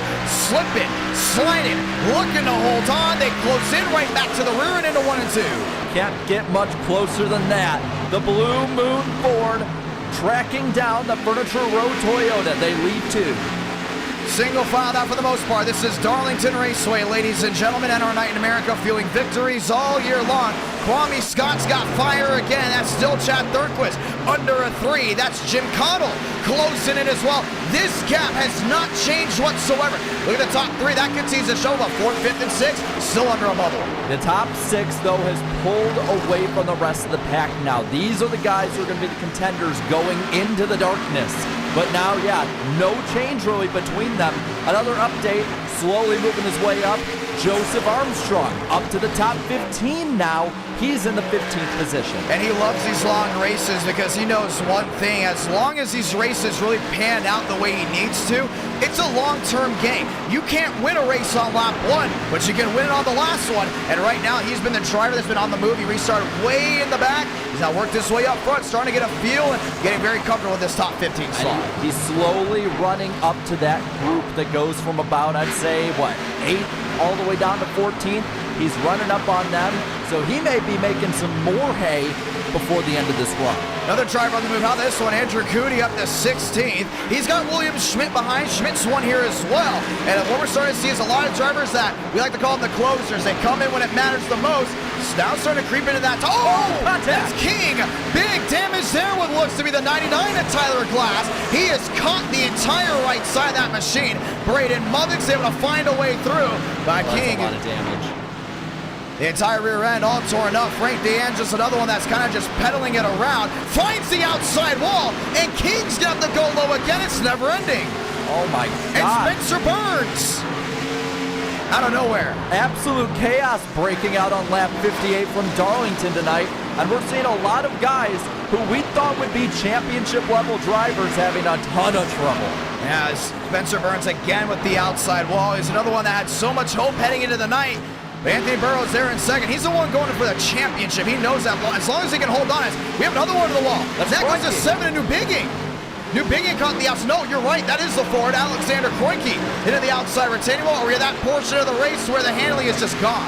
And right behind them, Joseph Armstrong has made up half a second in those last 5 or so laps. You just keep seeing guys right up to that wall. But yeah, the handling right now, that's going to be the biggest problem for all of these guys. They've used their stuff up, all racing each other while the 78 is loose. Yeah, we're starting to see that. It's that part of the long green flag run where you start worrying about whose handling is affecting what when it comes down to not just track position, but just trying to limp it to green flag stops. Burrows is still in second, Scott's still in third, but this out of the top 10 has just been a struggle to hold on to. Yeah. It feels like if you're going to compete tonight, you just have to get past this group right here. These guys from 9th all the way down to 14th have been racing everything out of each other. Their equipment, their tires, probably their sanity at this point. And now, just as we had talked about, Kroenke under fire from Armstrong. Yeah, a lot of these drivers under fire too. I want to point this out. Braden Mulvick has just cracked into the top 20. First time doing it without going under caution. A lot of these drivers still a lot down, way towards the rear. Douglas New Bigging up to 12th. Abraham Vila up to 11th. Anthony Burrows has now lost so much time. He's back to 2 seconds. As that Scott back to a 2.6. Cottle up to a 3.7. Chad Thurk was still limping in that top 5, but he may be under fire soon as Spencer Burns is down to the inside. We're starting to see a lot of these contenders, or at least guys we thought would be contenders, dropping off. Thinning the herd at the moment as there's more contact in the outside wall. Yeah, look at that right side of that 06 machine all torn up. Oh, we got movement all the way back to the rear. That's Devin Schmeeker down to the inside. Douglas New Bigging goes for a slide. They're able to save it, but once again, lost the track position. Lost a lot of track position, a little bit of damage. We'll see on the right side of that tide ride, but that is going to be a lot of track position loss, and you're just seeing more cars get loose. Is that Schmidt back there? That's really it was. I believe that 32 is coming to pit road. He very much is. Devin Schmeeker going below the apron, looks to bring it on. He had such a great run to go ahead and start, but what I'm starting to see out of Darlington is what old Atlanta was for the NASCAR Cup Series. It's the fact that it's not just driver against driver at a portion of this race. It's going to be driver versus track, and it's mistake after mistake. Look back to the early 2000s. Drivers were making mistakes left and right at Atlanta, and nowadays it's just like that with the Lady in Black. Well, and a mistake right there for Drew Jua opens the door for Braden Mulvick, making his way up to the 16th position, trying to get past Andrew Cootie for the top 15. That goes the 4 machine. Let me phrase that, Drew Jua. Braden Mulvick just outside the top 16. That is the 4. They continue to work around. Anthony Burrows, though, has closed in the gap. Wyatt Tinsley may be very much under fire with lap traffic. Spencer Burns able to get a hold onto it as he's just trying to limp it back to the rear. We haven't seen a lot of incidents tonight, but we've seen a lot of mistakes and drivers outside that top 5. Well, and through all that chaos, it's opened the door now for Frank DeAngelis, your points leader, to jump inside the top 20 for the first time all night. Now we watch the 97 to Scott look down low on Vila. Abraham Vila, indeed. That was the big one there. Scott's going to get the 2 for 1, it looks like. Gets 1. Contact with 2. Down to the middle of the corner. Joseph Armstrong is seen in an IMAX. That's all in front of him. Smart move, though. He backed it off a little bit, being patient. And now all 3 of these cars under a blanket. Blocking left and right, trying to hold them all at bay. Now that's the 1 machine. Abraham Vila looking to find a way through once again. 194 the difference for the top spot. Everyone else, it's battle after battle, including outside that top 10. And side by side in the back, Braden Mulvick passing Andrew Cootie for the 14th position now. All struggling, all looking to hold on. This is Darlington, South Carolina. Abraham Vila wants to find a way back around Scott. He was struggling before, and now it looks like that's going to hold on with the wheel-to-wheel. Douglas New Bigging back to 13th. Braden Mulvick has worked his way up to 15th. But what still hasn't changed, 3rd, 4th, and 5th, Chad Thurquist, James Thurston, they may also be now under fire as we go to check them out, as Thurston and them still in the same vicinity. That gap's starting to widen out for all of these guys. Now you got to start thinking about how long do your tires have? When do you have to pit? And when someone does pit, how big of an advantage is it going to be? Well, we've already seen the biting start early with Devin Schmaker having to come to pit road almost like his hand was forced. Here comes Abraham Vila underneath the 78 Jordan D. Martin. I would not be surprised if that Toyota is next to come on in. But right now, it seems like if you're calm early on, you're going to stay up front. But everything else is just getting hectic. 6th, 7th on back. Now Spencer Burns making even more mistakes with that right side. That car is just absolutely flattened up top. He's up in the outside wall again in front of all of these guys. The 06 car is struggling right now and holding him up. Whoa, he gets loose off the corner. Jumps all the way down to the inside as that Scott's going to find a way through. Burns downstairs. It's Jordan D. Martin looking to find a way around once again Abraham Vila. But Abraham Vila definitely has a tire-saving mode in his hand. Dale Tanhart below the white line. Burns in the outside wall. That's going to be tight as they work their way back to the line. And he made a little bit of contact with Abraham Vila there, and he's not giving in either as Joseph Armstrong looks up top. He went for the squeeze. Abraham Vila wants him to get out of the way. He knows he's a couple laps down with that 3. It's not going to work. Trouble. There he goes. Abraham Vila in the outside wall. Caution is going to wave as happened right in front of your leaders, and a driver that also needed a good run in tonight has damaged up the nose. That car is totaled, it looks like, at least on the front nose and the right side. And to get taken out by a lap or two, that has to put an extra sting on it as well. Abraham Vila right outside the top 10. Not anymore, though. Yeah, that entire nose has been all torn up. Struggling to hold on.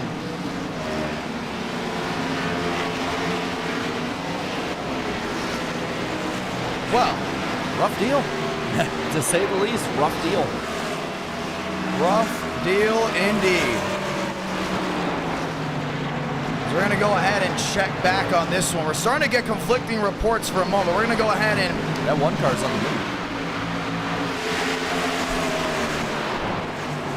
So here's a replay here. They're side by side again through the corner. The positioning is for the 06, but he gets loose, the handling gone. Hits the wall, into the 1, up into the wall. Tough luck. Things went for a little bit of a change, and I don't think Abraham Vila will be too happy about that. We'll watch it just once more. Burns on the outside, Vila down the bottom. That's the 20 machine. You can see Joe trying to find his way through, and they're trading it off, and Burns was looking for a yellow here. But that was not on... Never mind. Yes, it was very much on him. He came from the top all the way down, but... Man. Good break, though, for everybody else missing that. Great driving on their part, but for Abraham Vila, it's going to be a miserable end of the night. 220 laps to go with that much damage. It's just about surviving the night. Yeah, something's going to tell me that we may have these cautions coming on at interesting points. I know some of them already came down for green flag starts. Wyatt Tinsley comes off and away at Burrows, but this restart's going to be crucial for that 62. You got to get out in front of that 11. You got to hold them back, because if we have caution coming at these random areas out of nowhere, you may start thinking, do we not get green flag stops? And track position may be key at night. Now we're coming to the portion where Burrows is at his best. Tinsley may fall off just a little bit, but I don't think it's going to be enough. It's all really a race of the 11. I think for a lot of these guys, they're just trying to wait out, again, the thinning of the herd. Let these guys who can't really keep up kind of get themselves out of the way, and then they can decide it among themselves. But at the moment, yeah, I mean, that 11 car is just a rocket ship out front. Drivers looking to go to get the wave around. Zach Todge, a lot of damage to him. That's Drake Berry as well. The right side of his machine all torn up. A lot of drivers towards the rear have continued to go ahead and make mistakes when the lights are on as the track starts to go ahead and shine bright. Look at this one. Scott, he's been on the move. He's been rolling well. I would not be surprised if he tries to find a way around Wyatt Tinsley. You look even farther back. Jim Cottle back there in 4th. He's been on the move as well. These are the guys that needed a yellow because they know they're so quick on the short run. Let's say the 3 finds a way around Burrows. Another caution flies. He's going to be right up there with Wyatt Tinsley. I would not be surprised with how aggressive Kwame Scott is.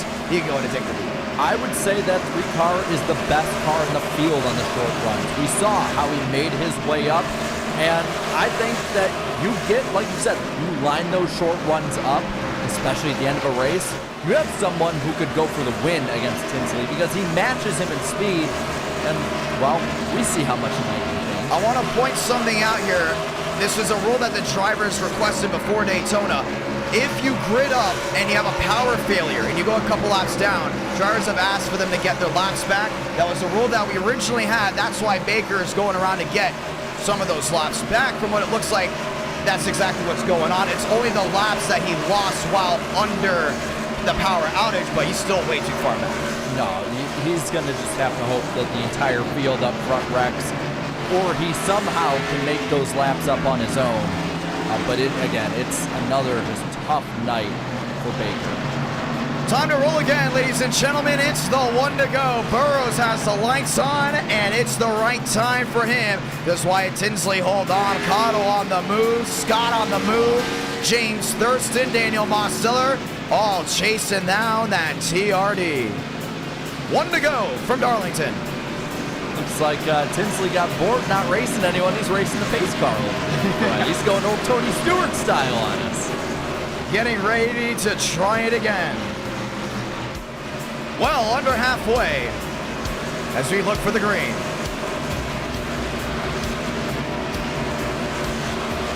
Through 3 and 4, does anything go the way that they need to up front? Does it stay clean, or do we have things open up? Let's try to find out just one more time. Crowd on their feet, back from the Darlington Raceway. Let's get ready to try it again. Ford, Toyota, back to the restart zone. Green again from South Carolina.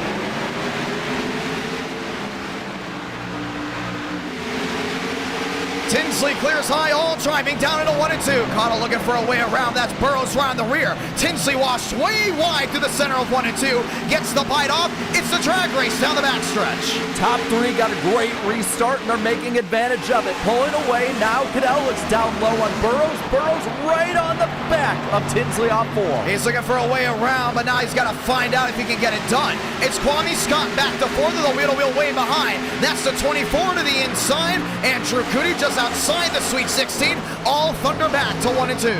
Right here now, Demos is trying to keep Swartgen back.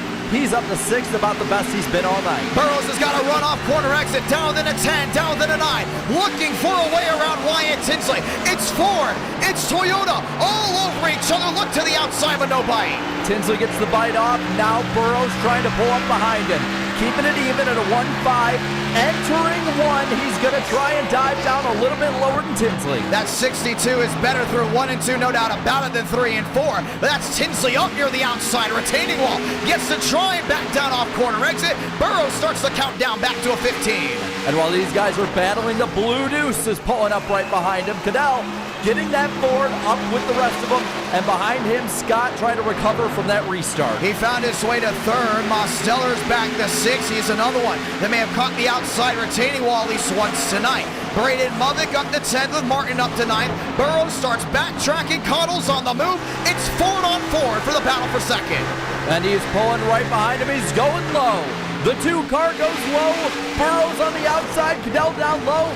And Cadell has the position. He's able to go ahead and clear nonetheless. And for the first time in a long time, Burrows is going to mirror back to 3rd. But Cottle, a man on the move, wants one thing: the lead. The countdown continues down to a 29. And the 2 car is flying down into 1 and 2. Tinsley looks back and sees that Blue Deuce coming on. Only 2/10 between them. He wants the lead. He's closing in once again. The gap down to a 19. He wants the track position right away. 18 the difference. Looks 17 back through 3 and 4. And now going out of the corner. He's going to lose just a tad, but he gets it all back on the exit. Trying to get the drive off. 14 the difference. 13 the difference. The crowd back on their feet. They know it's back Ford versus Toyota through 1 and 2. Tinsley right in the tire tracks there. The 2 machine trying to mirror back and dump the dirty air. And Cadell, even with the dirty air, is making up that ground down the back stretch. Only a 1-3 gap. He's going to try and dive down low and make even more of it up. Burrows, Scott, another one trying to look forward. They're hoping Cottle is able to bring in the wheel-to-wheel. 14 the difference. 13 the difference. The closest he's been tonight. Drops it into a 10 as the battle for the lead goes to 1. 10th of a second between the first 2. Now Cadell gets a little slower entry into the corner. Going to try and round it back up onto the backstretch. Tinsley's having to use every part of the racetrack. That's the first time he's seen him that high through 1. As Cottle continues to close in. 12 the difference. Back to a 14. It levels back out through 3. Dogging him though through every corner. Gives him a gap. Makes it all back up on the exit. And you see Thurston's all locked and loaded. Max Swearengin up to 17th as well. He continues to try to fight the game of the 10s. 14 the difference. 13 the difference. This is the drive that works best for the two. Gets it all wound up. 10 the difference looking down off corner exit. Tinsley's mirror driving now. Cadell right a 10th behind him. He's going to look down low again. Wash up the track a little bit. And now Tinsley gets the run off. The entry points, the exit points, different between the top two, and Burrows is starting to stalk the prey again for the catbird seat. Looking 9 the difference. Cottle, if he gets a shot to the inside, he's got to drive it in deep. He gives up about half a 10th on the entrance, makes it all up on the exit, makes it up this time by again. He's pulling right up behind the 11. He's down within a 10, look to 9, not gonna work, back through 3. Wyatt Tinsley sends it in deep to the center of the corner, but it's gonna lose time on exit. Back to a 22, Cottle's playing the game of 10s and it's working out swell. Side by side for 8th also, but we stay with the lead at the moment because it's really heating up between the 2 and 11. That looked to be Jordan D. Martin backing up. Scott back to 10. Mummick finds his way back into 9th, but Cottle will not let go of what's going on up front. Back to an 11, back to a 12, trying to mirror what the 11 is doing. The 2 is easing it off into the corner while the 11 is really attacking it. Then both of them switch it up on the exit, but that is opening the door for Burrows to pull up behind the 2. When the night shines bright, things start to go ahead and close in a little bit better than they were before. With Burrows at a 3-9, it's Scott back to a 5-7. Up near the outside, St. Robert in the drive up. James Thurston has been the quiet one tonight. He's still up to 5th, but right now with that top 6 under a second, and the track's starting to grip up even more, it's going to get better in the next 20, 30, or 40 laps. One mistake, though, from any of those leaders, and they're falling way back into the pack because nobody is getting away this time. Now, the 2 dives down low again. He has a lower entry than Tinsley, while Tinsley stays up higher on exit. Cottle looking for a way through. Some have written him off as a championship contender. A win here. We'll go ahead and silence that crowd as it's back to a 14. Looking to the inside was Newbingen on Scott back to 10th, but we continue to watch what's going on in front of this bubble that's about 5th on forward. We saw this happen earlier with Burrows and Tinsley. Burrows could stay right up with him, could dog him for the opening 10 to 20 laps, and then Tinsley got the gap widened back out.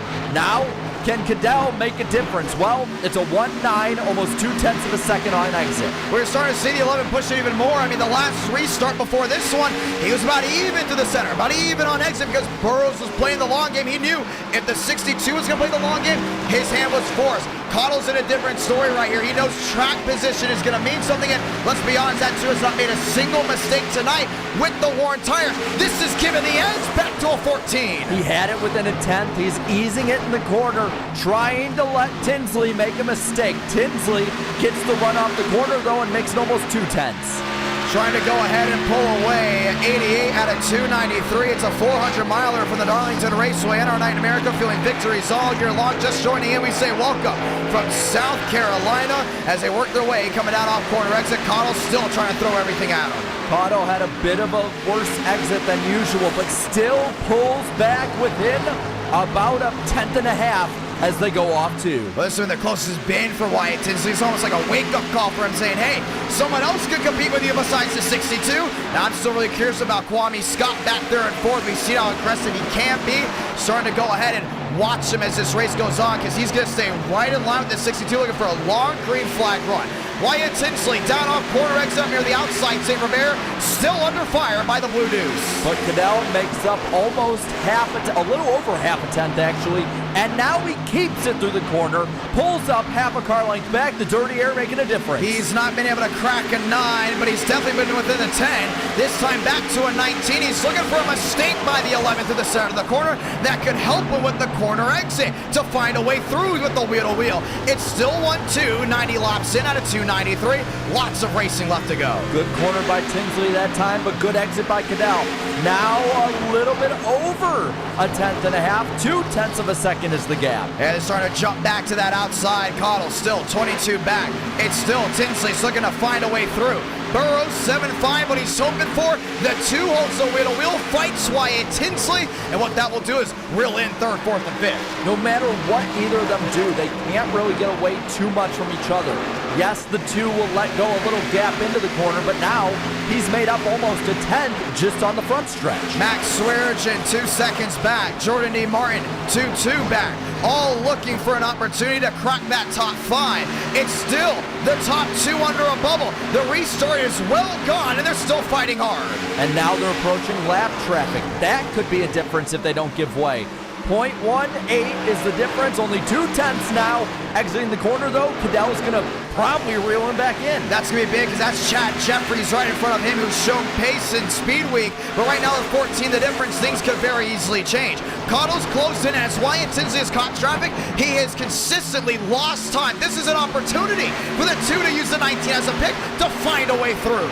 And he's staying right with them now. 1-3, 1-2, 1-3. It's all staying in that window, but still under 0.2 of a second now. The 11 leads off of 4. 21 the difference. Anthony Burrows back there in that 3rd position. Cotto back to a 2. Up in front of the 11 is Chad Jeffries.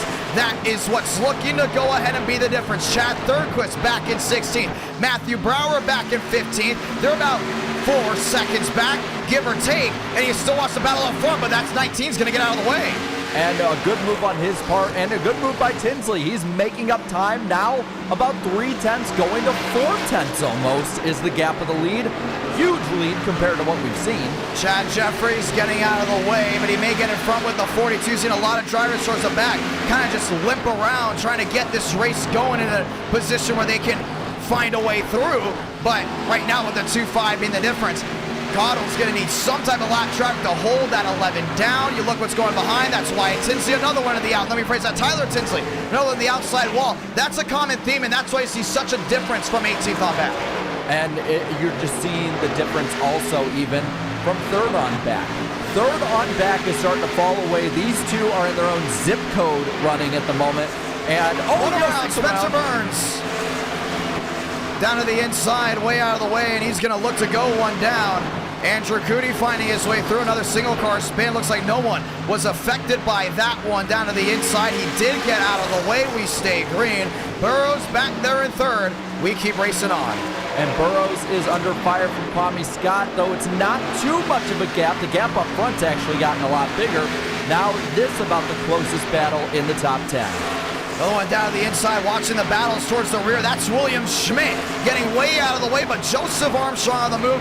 Why do we have to talk about this middle ground so much? Because this is what the switch for the championship's looking like.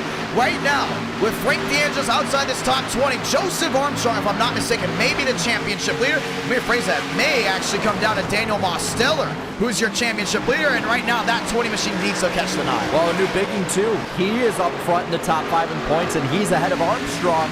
So there's going to be a lot of shuffling, especially with Tinsley running away with the lead. If they can't get a win, the shuffling continues even more. Scott up back into 10th. What a night for him. His first time racing this year in NR night with a Cup Series, and right now he's holding on to that top 10. Doing Kurt Busch proud in that throwback. Behind him, though, the battle is for 11th. Armstrong gets past New Bigging.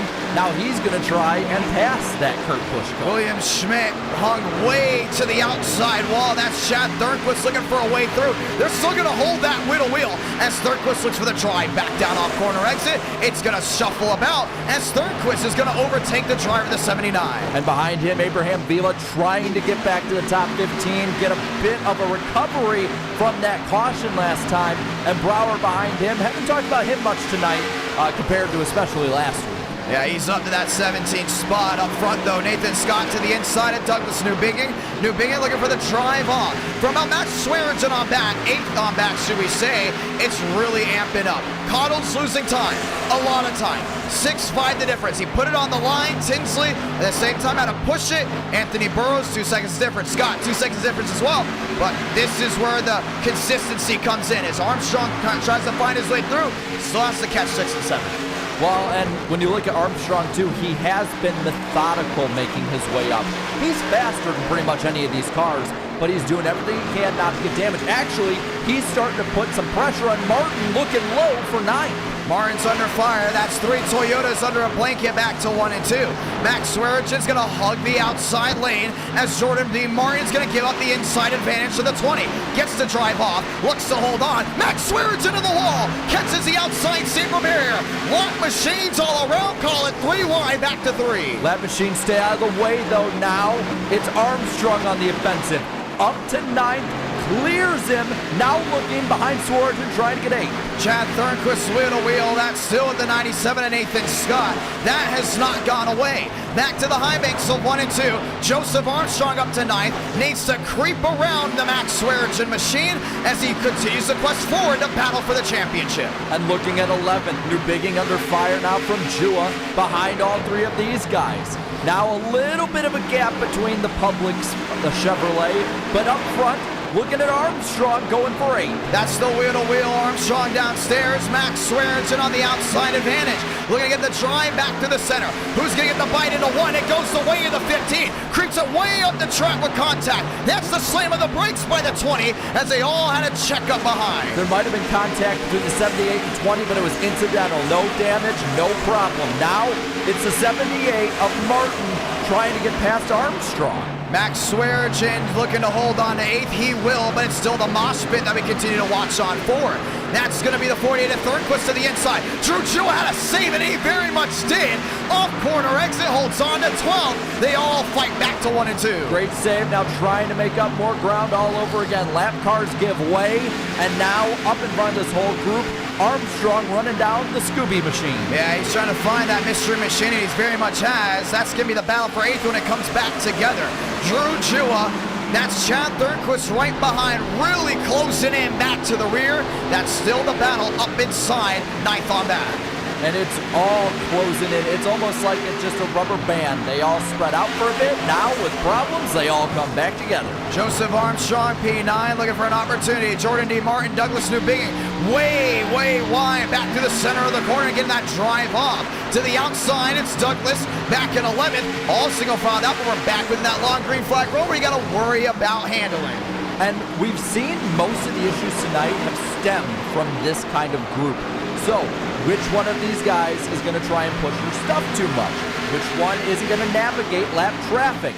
These are the guys we got to watch, but up in front of them, we might need to watch the 15 and the 20. Yeah, that's going to be the big difference up there in that 8th position. That's Armstrong down to the inside, looking for an opportunity on the NOS Toyota.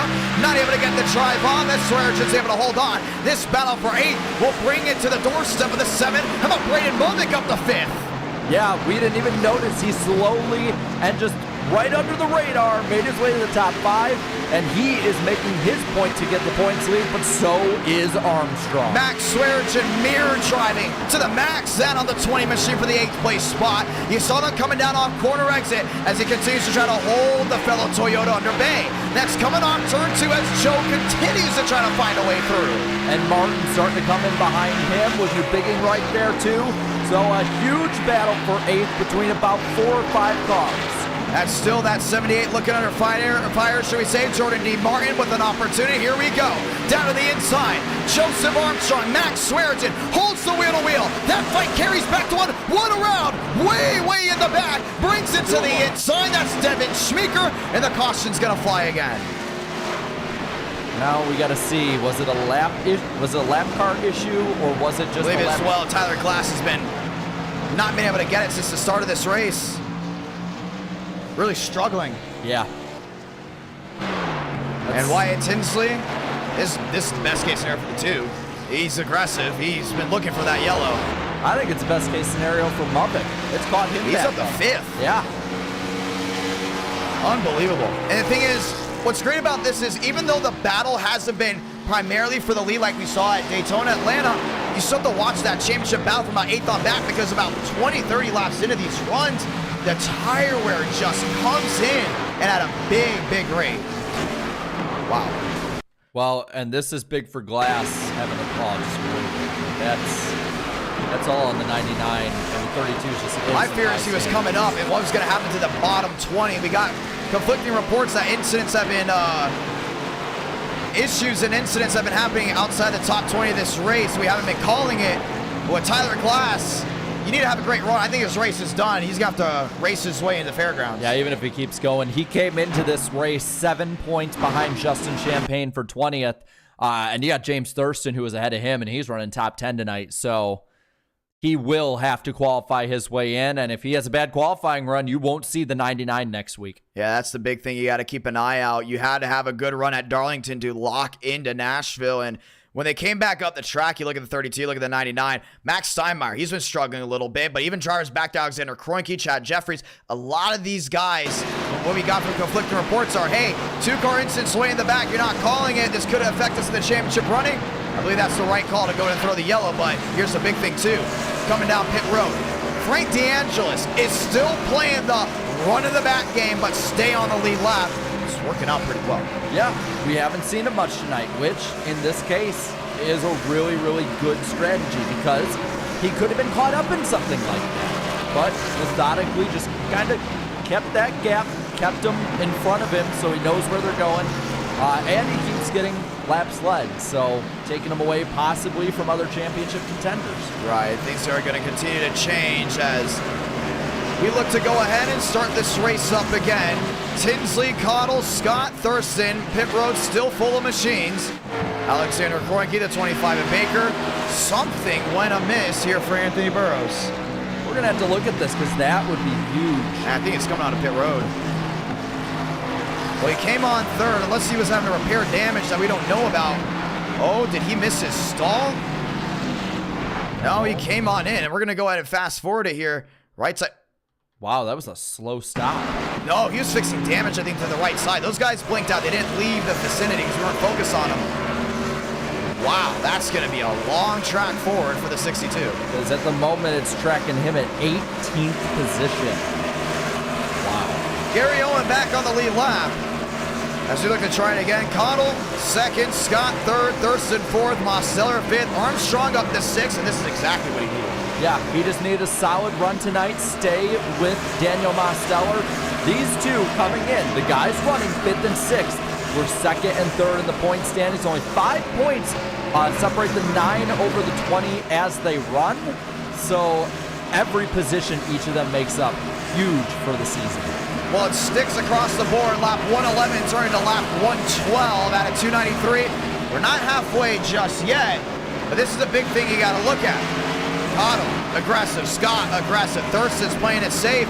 Joe's on the move. Braden Movick, another one that's now not here that we have to go ahead and continue to look for. He's restarting outside the top 20, maybe a long stop to repair damage. But might be the right way to go about it. We've seen each restart, these guys up front running more and more aggressive. Who's the first one to step over the line? I don't think he wants to be up there to find out. Yeah, that's the big thing, too. I'm going to be honest, a lot of guys are worried about these restarts, and that's the worry that continues to go around the world. But here's another thing, too. It's been fairly clean up front. When do you overstep, as you first mentioned, as we get ready to go back green? You don't do it yet. Not even halfway through this thing. Keep like they were doing, be aggressive, but also have some give and take. And there's your update. Braden Movick caught speeding on pit road, 46 and a 45. As Tyler Tinsley gives us the update, and you can't make mistakes. Maybe in NR night you'll get away with a mile per hour here and there. You're not going to get it here, and just like that, he's got to go right back through traffic. Trying it again from Darlington Raceway. Racing back into 1 and 2. Cottle 14 back. Scott back there in third is going to wash wide. Cottle looking to get the drive off corner exit. As Tinsley looks to pile away. Wheel to wheel way in the back. That's Douglas Newbigging with Max Swearinger down to the inside. All shuffling behind as they work their way to 3. Swearinger on the bottom, just falling back, getting the train running up top towards the wall. And now he's going to just try and fall into position as they exit. William Schmidt right in front of that 15 machine, and Cottle will not have to worry about anyone in between him and the leader this time. Still 23 back. Tinsley looking to pull away. Back to the outside of the inside. The countdown continues as he works his way from a 22 to a 20. Down into turn 3 now. It's less than, now a little over 2 tenths. again, backing it in and then getting that aggressive runoff. Now going to the front stretch, 2/10 and probably less. Matt, decent contact way in the back. That looks to be the 12 machine. As him, it looks to be the 24 of Andrew Cootie may have made slight contact. Let's go ahead and possibly say that was someone else as we do stay green up front though. Cottle, Scott, Thurston also under a second. James Thurston, a wide exit coming down off two. Scott in third had a much better restart than last time. Right up to the back of the Blue Deuce now. 2 and 3, 2 and 3 on track. That's 17 the difference, and the Blue Deuce is moving forward. 14 the difference, looking 13 the difference, back into 1 and 2. Scott, Thurston, Mosteller still under a blanket. Armstrong has been mired back, looking for a long green flag run to then overtake the 9. Top 5 have pulled away, and they are fast in the early run. Tinsley now looking low, less than a 2/10 of a second lead, and it's gotten a little smaller since. Yeah, still 19 the difference. Kwame Scott back there in third, all the way up near the outside save for barrier. James Thurston continues to drop it on back, but so far the 3 has gone quicker, the 2 has gone quicker. The question is, when will they find their way finally around the 11? Will the 11 even give them a shot to find their way around? Now up the corner, 1-3, 1-2, they might have it this time. He backs it into the corner again, now trying to get the run off into the front. Burrow's on the move, he's up to 16th. Gary Owen up to 14. Matthew Brower back to the 13th spot. Kwame Scott looking to go ahead and find a way through, but it's Connell still under a 20. It's been like a bubble for him. Once he gets around 11 to 12 to 13, he can't push through without what looks to be Wyatt Tinsley making a mistake. And Scott isn't letting him have anything in front of him. Now these two, only about a 10th between them, only about a little over a 10th and a half between the leaders, and now those guys behind him in 6th on back have caught up. Braden Mubig 18, Max Steinmeier 19, that's Alexander Kroenke back to the 20th position as it's still that long charge back into 1 and 2. Thurston in 4th. Back to Mosteller in 5th. Joseph Armstrong has creeped on in, and he's down within 2 of the 9. Cadell had the run behind him, got a little too high. Now up front, it's 2/10. That's the difference. A little less, trying to get the run off. Hey, look behind him. Who's that 3 machine looking to go ahead and close on in? Kwame Scott down within a 2 up to the outside wall.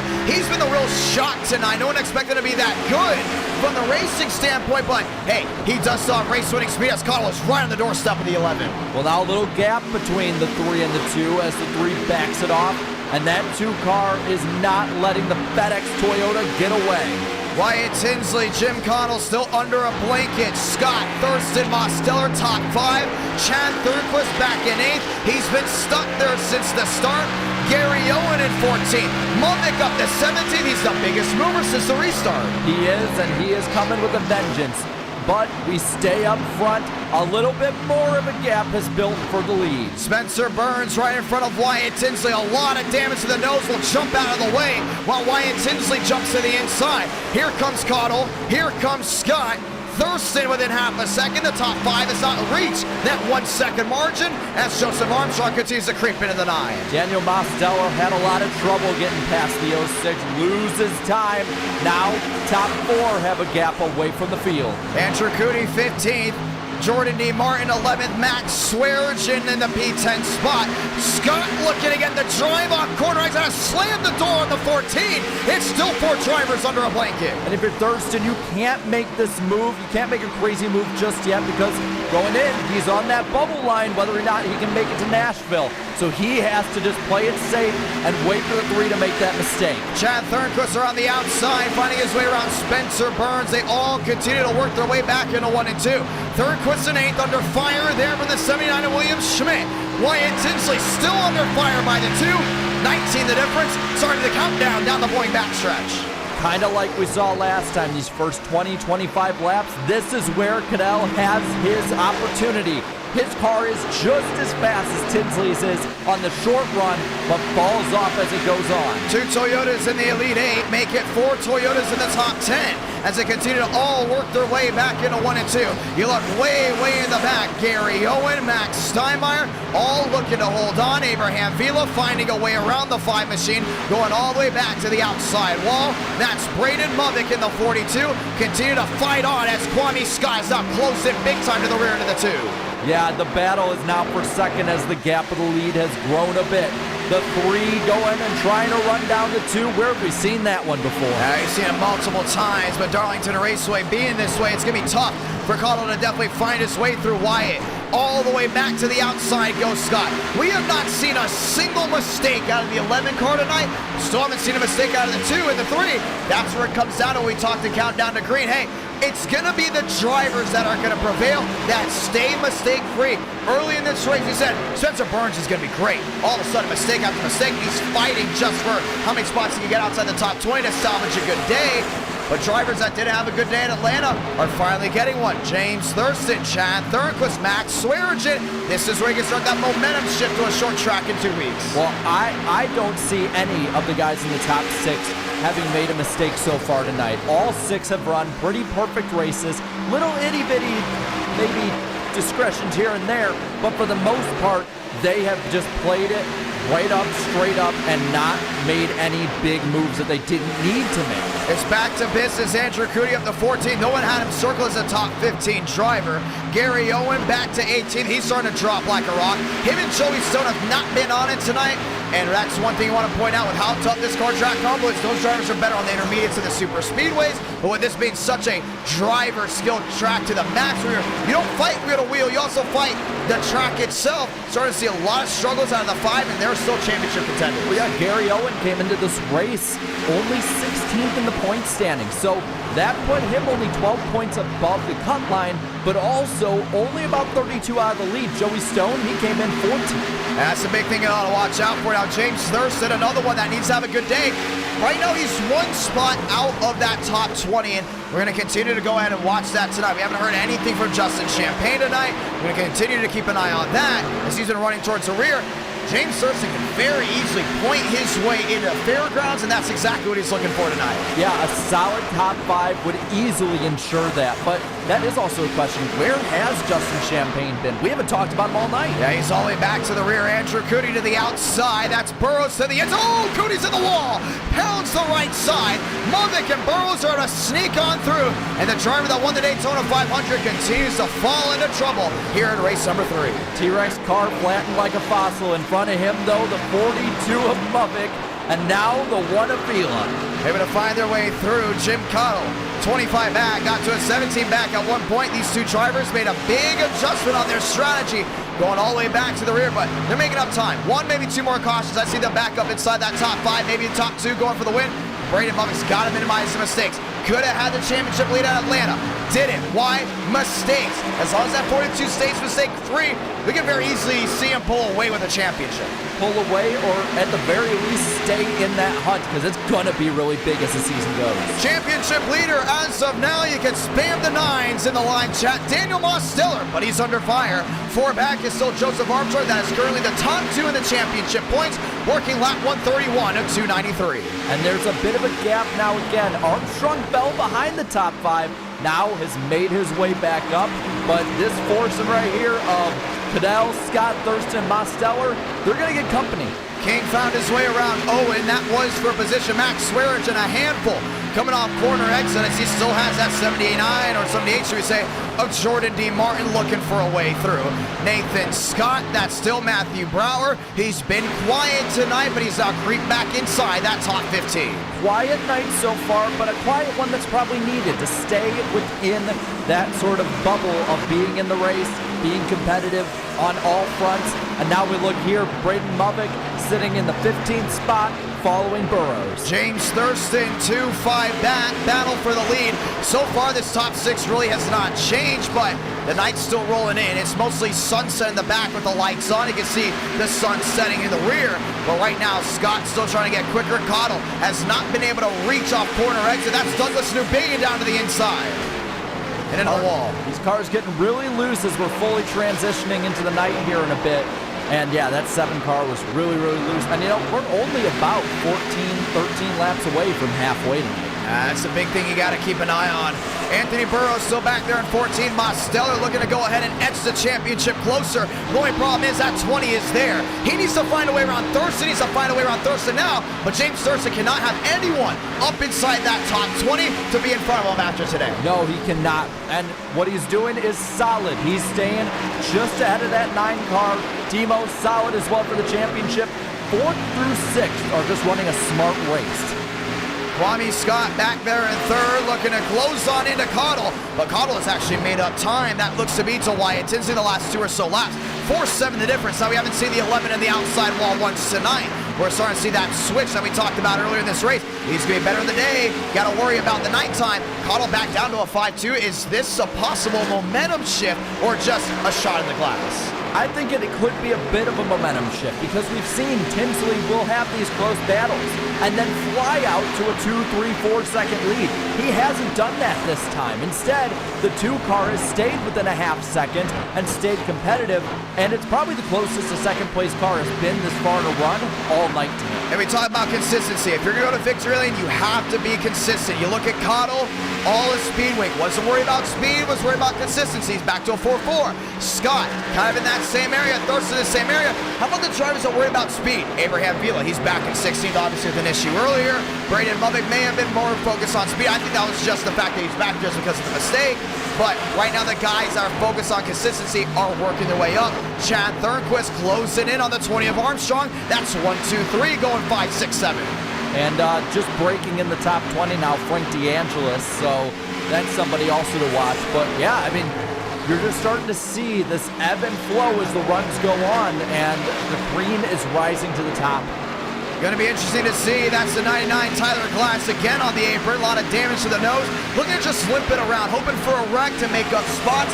It's something that you saw in older NASCAR. Remember back to Talladega when with that 29 car, Kevin Harvick, Jeff Gordon, their cars had duct tape all over it, and they're battling for 35th. It's the same way with consistent points. It's how you run a modified car in a cup race. You just take the front nose off it. It's a little lighter now. And that's what we love about this format. With no playoffs and no winning you're in, if you're back at 35th, you have to fight. You have to fight for every single spot because you don't want to look at Chicago and saying, if I just got that one spot in Darlington, that could have been the difference. And that could be the difference. We've seen how close these guys are all battling tonight.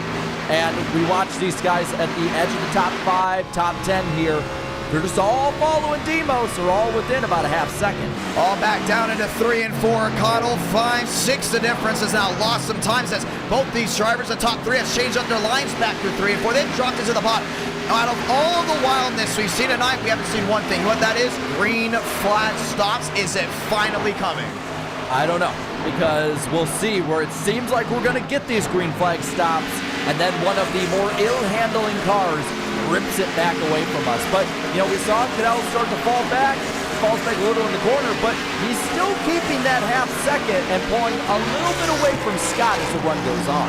William Schmidt, Max Swearinger battle for 10th. Hey, that is probably the best run he's had all 3 races. Max Swearinger, we were worried about consistency with him tonight. Right now, sitting in that 10th spot, it's been a very well night for him. He said he doesn't want to worry about fairgrounds. He very much has to worry about it right now, but if he can get a top 5 tonight, he's going to be looking really good heading into race 4 and race 5. Well, yeah, I mean, Max right now is 28th in the standings coming in here tonight, but he ain't far back at all. He is so close to that top 20, and the run he's had, the run Schmidt's had then, as you see him, he was 12th coming into tonight. So solid runs for a lot of guys who needed them tonight. Armstrong closing in even more, this time down within 2 of the 9, as Mosteller may not be able to find a way around Thurston. That's going to be a thorn in the side as the battle for the 5th place spot gets ready to handle on. Cottle is still holding on to a 5-8. That's the battle for 2nd. And he's put a 10 on the 3 car as well. So Cottle is probably the only one we've seen tonight who can consistently run laps up there with Wyatt Tinsley. Mosteller, Armstrong, we're going to continue to watch that battle. Chad Thornquist has just caught the outside wall. He slams it down with the right side of the 48 machine. Just a little kiss. It's nothing to go out and be damage worthy. But once again, another driver that we got to worry about consistency on is running up inside the top 10. Really fighting that car. I think these cautions have helped that 48 because every time we get to that point where handling becomes a serious issue, he drops like a rock. Oh, and now he's starting to make up that time on Armstrong. Only about 3/10, 4/10 here and there. But he is closer to the 20 than the 20 is to the 9. Wyatt Tinsley has another driver under a 4.5. That's the difference between the top two. You still do have a lap machine looking to close on in. And what we're starting to see is a consistency here for the lap machines getting out of the way. Well, I think we could see an inconsistency soon, as that's Joey Stone right in front. No, rephrase, that's Matt Deason right in front of him. That also goes behind Spencer Burns and the 28 of Drake Berry. But I'm looking at the 2, and while he's falling back just a tad, he made up 2/10 that time by. 2/10. Meanwhile, he's also a 1.5 over third. The battle for the lead is heating up again. Well, we can go ahead and see exactly where they're making up time and where they're losing. Look at the bottom of your screen here. Cottle consistently faster than Sector 1 to Sector 2. He's back green in Sector 1, but Sector 2, Tinsley's just better on that portion of the racetrack. For the ones that don't remember, Darlington has a completely different layout compared to really any other track. It's almost like an egg. Turns 1 and 2, way wider. 3 and 4, all sharp and narrow. And we're starting to see Tyler, let me phrase that, Wyatt Tinsley, better down through 3 and 4 where it's sharper, but Cottle is able to carry that momentum way better down to 1 and 2. Wyatt Tinsley's got to worry about a lap machine here. Well, and you're starting to see him dive in the corners too as he pulls up to that lap machine. Going down low, then drifting it back up high, getting that momentum off the corner, and it's making a difference for both of these guys. They're completely gone from the field. He had a clear Burns right here, but he slammed on the brakes. I don't know if you just saw that one, but that means the sector will go to Cottle here. At the same time, we're starting to see this switch where lap machines are starting to play a little bit more of effect. Early on in your lap machine, get out of the way, right? But you're getting closer to that halfway mark where it's like, hey, every spot's going to count. The cautions aren't coming as consistent as they were before. When do I have to start battling this leader just in case we do get a yellow and I don't have to get away from it? You got to do it now because we're at halfway. We're going to be past halfway this time by. So the leader comes up to you on this, what is so far, I think, the longest run we've had tonight. Battle him as hard as you can. Oh, and by the way, talking about championship guys, Braden Muffick's in the top 10 now. 10th position ahead of the 15. He's been moving up big time. Muffick back to that 10th spot. He found his way around Max Swearage and Jordan D. Martin. He may be the driver that closes this one out because even Burrows is on the move. But once again, when Burrows was in second, he couldn't catch Wyatt Tinsley. Muffick has got the 62. He's closing in on Schmidt. One caution is all this 42 needs, and Wyatt Tinsley may have public enemy number 1 right behind him. He needs that caution, though, because this is all happening. This battle, that loose car back there, all this is happening well over 10 seconds behind the lead. And that's a big thing, too. Cottle had his shot to go ahead and find Wyatt Tinsley. Scott has not been able to show the speed to find a way around the 11, but that 42 machine wants to get out in front. Why? He wants the championship lead back. Right now he sits P5 in the point standings. Douglas Newbigg gets another one up there in 8th. Starting to see a lot of these guys that did what Atlanta didn't have the great start here at Darlington, but they're starting to make it up little by little. Oh, by the way, Joseph Armstrong just found his way around Daniel Mosteller. Mosteller is going to go way, way back. Mosteller getting the wall. He got passed by Spencer Burns, too. So that was odd the way he went down. Maybe he got loose, but a big fall off for the 9 car that time by. I think we want to go ahead and make the announcement here. That's how close the points are. I believe Joseph Armstrong just took the championship lead. He's up to 5th now as Mostella's back to 6th. That's too close to call. Most likely Chad Thornquist with a big slide down off corner exit. He's able to catch it, and that common theme continues. All the way up to 11th now. That's Max Swearagin. He has actually dropped on back. Anthony Burrows able to find his way through. Abraham Field, another one. If he didn't have that incident early on, I think it would be a top 8 driver. But right now, it's not looking well for the 1 machine. Top 10 worthy, yes. Race winning worthy. We got to be realistic here. We're past halfway. Got to start wondering exactly what's going on. Cottle back to a 5.8. Scott down to a 2.67. 1 point. At the moment, that's it. 1 point between Armstrong and Mosteller. That position is basically it. At the moment, Mosteller has 1 point on Armstrong. That's big right there. So 1 spot. Thornquist finds his way through them. He could call it. But right now, Thornquist, like we said earlier, you get to this bubble over handling becomes the biggest factor. He continues to make mistake after mistake off corner exit. But Cottle's in that same boat here. I just saw it. At one point, he was sending back down to a 6.4, 6.3. Wyatt Tinsley struggling a little bit off corner exit as well. I think we're starting to see this change within the top 2. Well, we're seeing change. Oh, no, very loose there by the 11. Saw it again. we're starting to see handling really make a difference. And what's going to be interesting, if he can't restart as the leader, does he fall back into the pack, and can he make that up? He's been only mired in traffic once tonight. Look at the start where Chad Thornquist just had a big shot out of the cannon. But right now, you look at it here, 6-1 the difference. Kwame Scott back to a 2.87, 2.8, way back. But Cottle right now seems to be performing a little bit better off turn 2 than the 11. He gets that big slide up, almost like a big checkup, as they're about even, working their way back down the backstretch. The question, I think, is which of these top 6 guys that hasn't really made a mistake tonight, which one of them is going to blink first? Who's going to just maybe fall into the wall a little bit, maybe nudge a lap car? Which one of them? Because they have played a flawless race so far. Well, how about this one? The driver that got caught speeding on pit road, biggest mover since the restart, up to 9th now. One near the outside wall, way in the back. That looks to go ahead and be Anthony Burrows.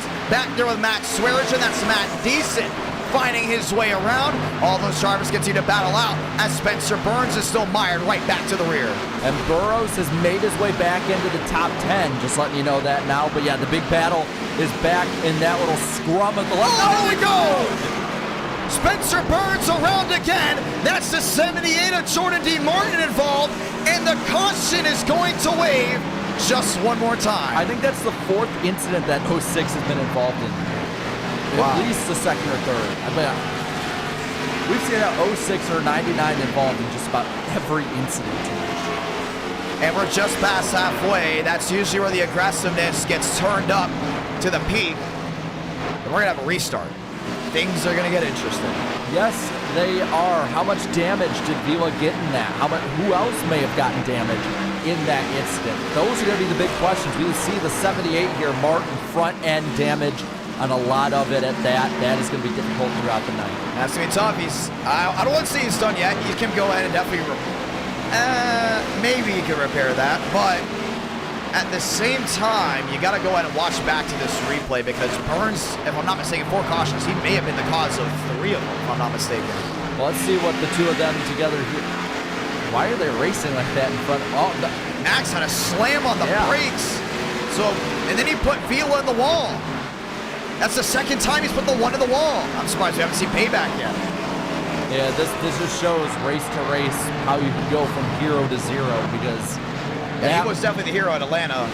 Yeah, 0 tonight because there was just 0 reason that should have happened. We're going to watch it again. Neeson and him, they've had some type of issue tonight. You can see he's driving it down in, and Burns obviously looked at Darlington to being his track. He was one of the drivers had in the Fast 4. And Deason gets loose at first, so that's not his fault. We're going to go ahead and continue to watch this play-by-play because sometimes in racing, it comes down to inches. Burns goes top, goes down bottom. That's usually a line we see people doing, but Deason's coming back up. I think no matter what, I think Swaggy was still going to get loose. I don't want to play devil's advocate here, yeah, but he looked. I mean, he's been on the edge all night.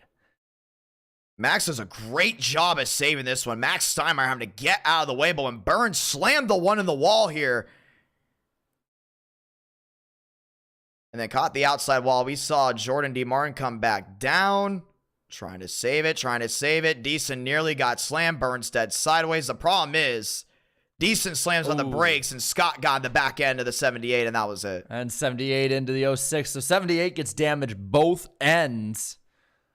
I want to say, I think the 15 didn't make any contact through that deal. I think he just sort of let it slide down to the bottom. Now, he may have hit the inside wall, but for the most part, didn't look like he made much contact. And once again, we were worried about, okay, where the green flag stops coming. Well, they didn't. And things are going to change up again.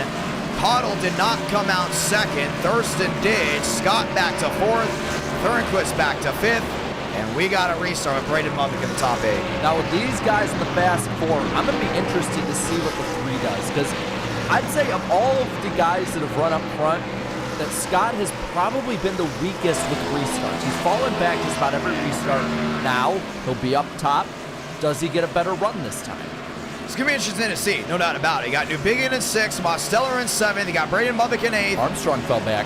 Yeah, he's fell back this time. This time, Demo saves on to the championship lead. But the big thing for the 9 and the 20 is, yes, they want to go win, but already 3 races in.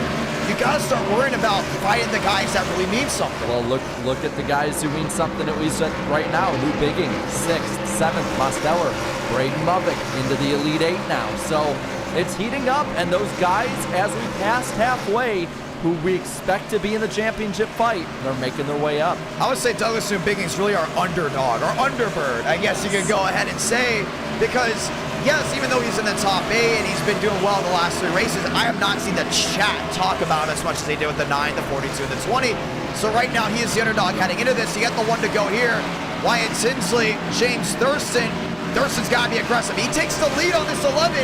It's a whole new race because now the 11's got to worry about dirty air. Cottle could possibly find a way around the 11 worrying about it.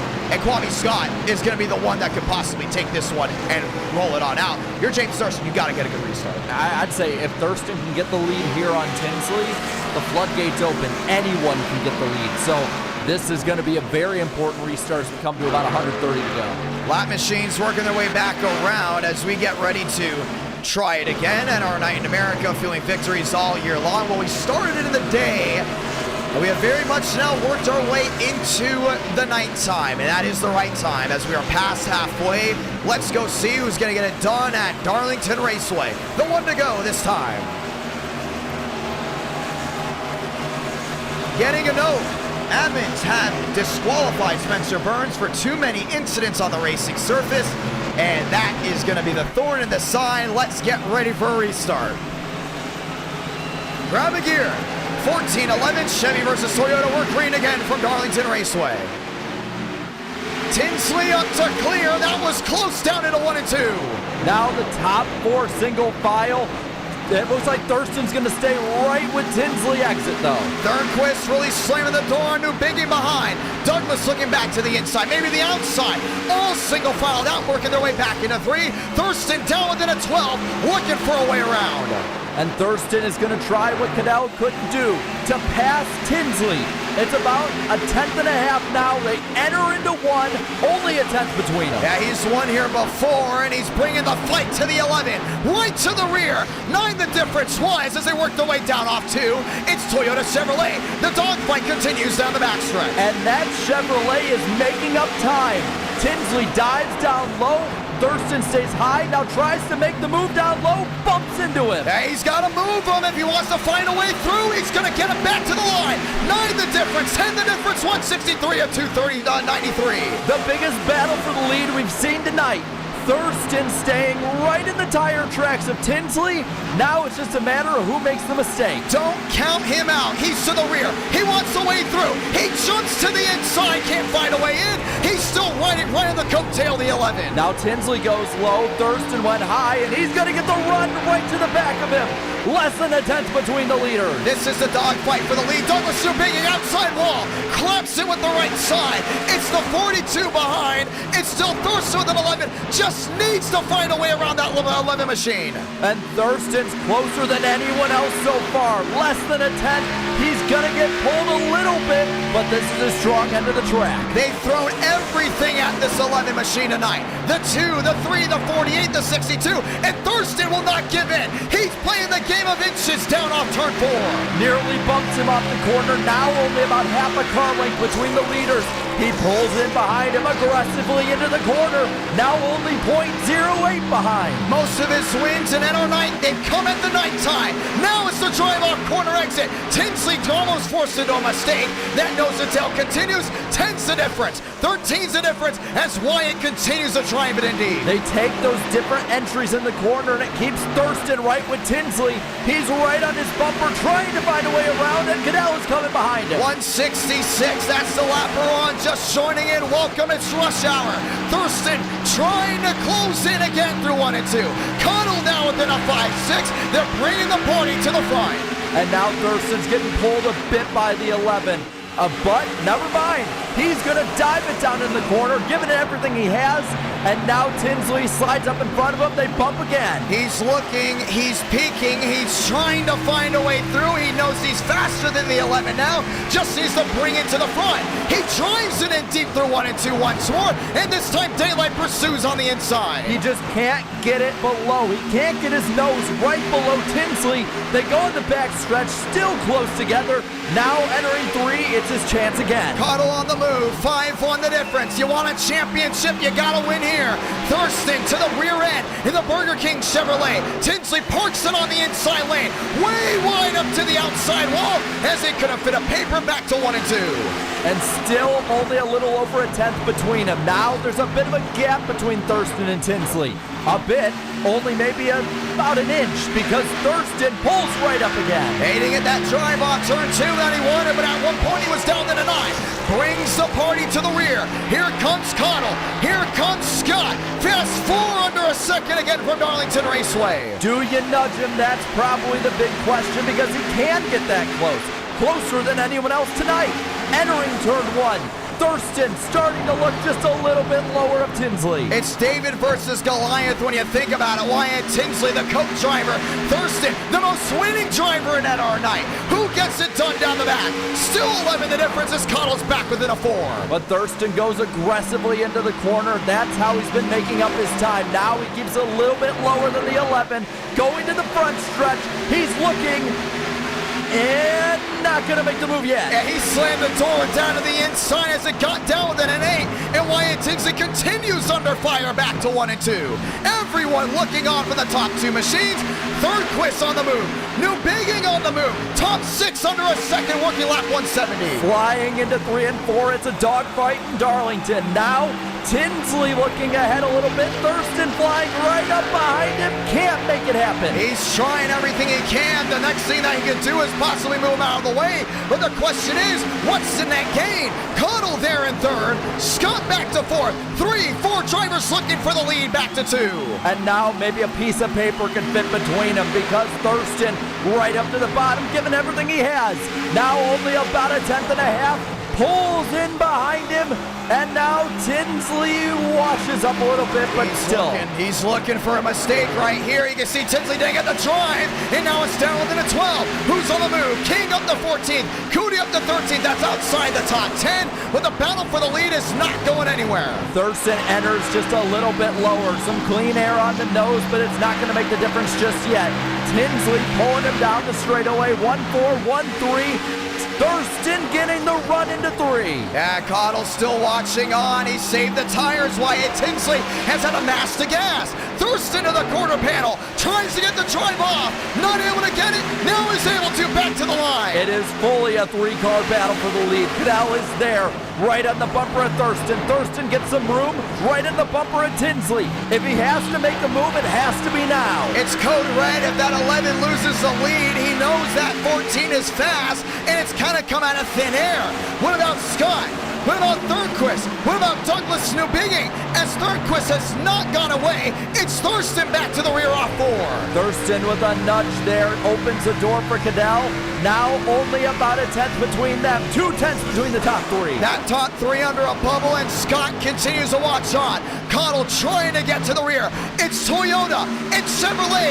It's the Blue Oval in 3rd down off corner exit. FedEx versus Burger King only in NASCAR. Now Thurston looking up high. He has a different entry, higher than he has been all night. He's got him. He's got the position. He's got the run, and now he's got the lead. Wyatt Tinsley trying to hold on. Man, scrape the outside walls of 14. They're still dead even down into 1 and 2. Thurston clears. New race leader from Darlington Raceway. First time in 160 laps we've had a new leader, and now Tinsley's under fire again from Cadell as Thurston pulls 310. Hook line, see ya. He hit the jets, and he's out of there quick. Here comes Cottle right to the rear. James Thurston going to get his first win of the Cup Series in race 3. But guess what? There's still a lot of time left. Cottle's under fire now. He's right to the rear to Wyatt Tinsley. Are the tides changing? There very much are. It's changing for now, but not very much. 3 tenths, that's all between them, and it hasn't widened out. If anything, Tinsley's now trying to learn Thurston's line. Kwame Scott under fire, and that's the 48 machine. He's right to that rear end, trying to find a way through as well. It started out smooth sailing from Darlington Raceway. It has definitely turned since the most recent yellow. And it's turning again as now Tinsley's starting to make up that time all over again on Thurston.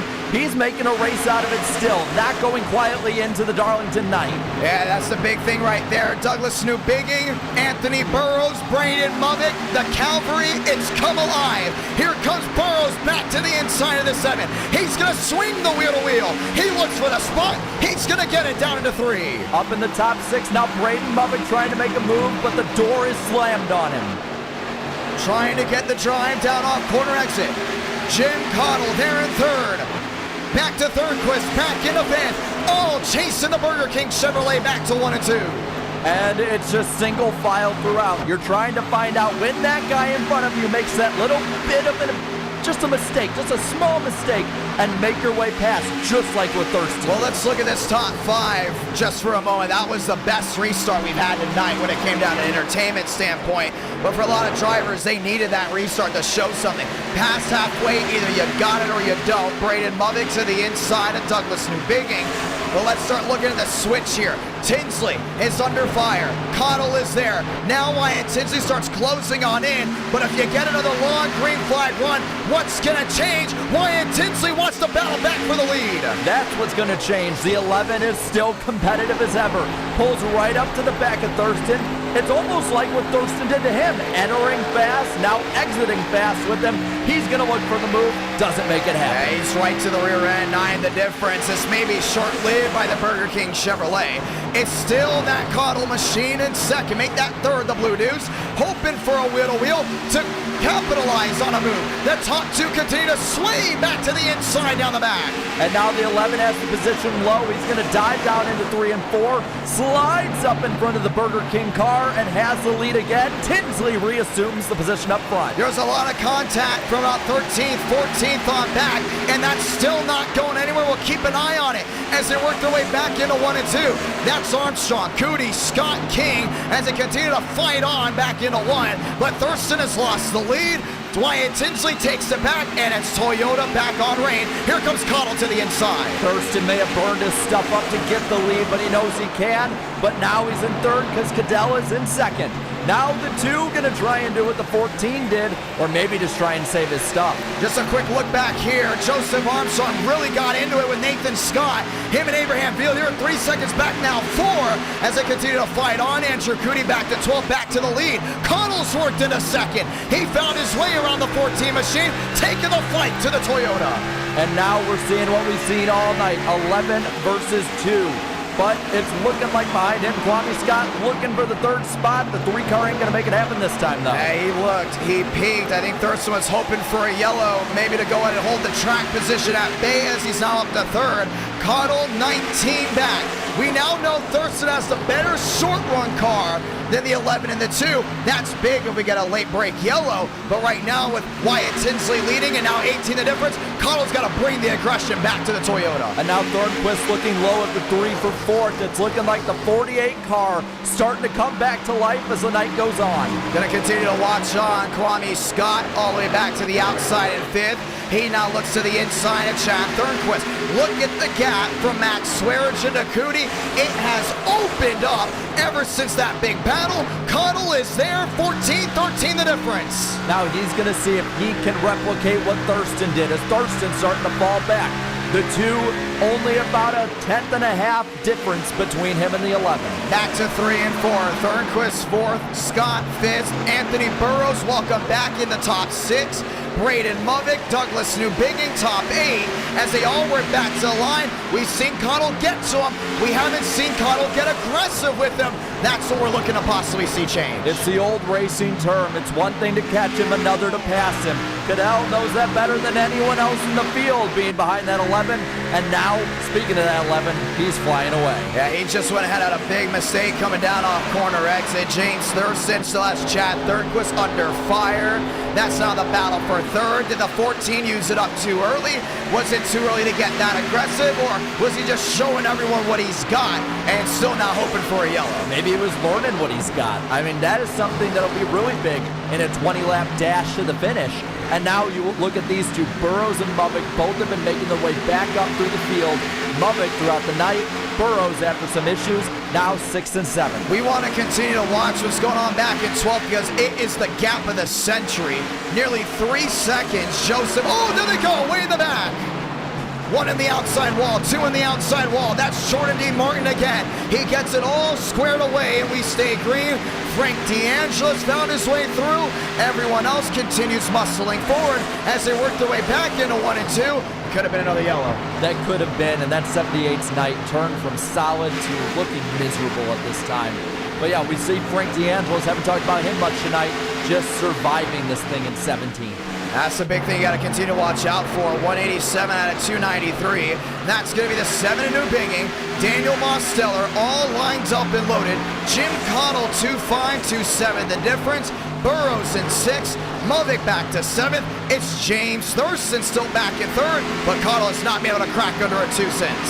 No, not at all, because now Tinsley has the position, has the car, and now it's looking like 14 is recovered to try and challenge the 2 for 2nd. Yeah, that's the momentum shift that we continue to watch here. The thing is, when you get to someone, you've got to go for the pass right away. But Anthony Burrows will not go quietly in the night. He's sitting there at 6th. One problem, damage, and a lot of it on the right side. Yeah, that is going to be a big problem tonight, but he's been able to overcome it so far. It's not going to help him when it comes to getting for the win, but maybe a top 5 still in the questions. Connell 3.5 hack. It's been an interesting one tonight at Darlington. These restarts have been the ones you got to bite your nails over. But another driver back in the move. Armstrong's been able to gap Andrew Cootie, Joseph King, Nathan Scott back in 15th.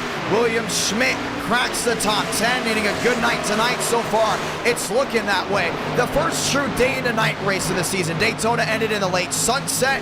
Atlanta was pure in the day. But right now, with the changing tides, the restarts are becoming more and more chaotic. More and more chaotic because they're not as frequent as many thought it would be. We thought that there might be some restarts tonight, but they've been very spaced out. Almost entire fuel runs.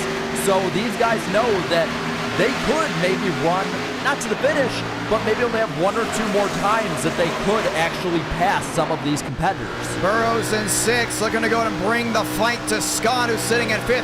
It's been a great night for Kwame Scott. It's not really left that top 5, one sliding out of the inside. Chad Thornquist, that's another one we got to talk about too. That 48 machine, we thought he was going to drop off early, but all of a sudden, every single second he gets a caution. It's been a big breath of fresh air for the 48 machine. Continue to look on. Things continue to go ahead and switch up. You got drivers a couple laps down, way towards the back. Right now, only 20 drivers on the lead lap out of the 43 that started.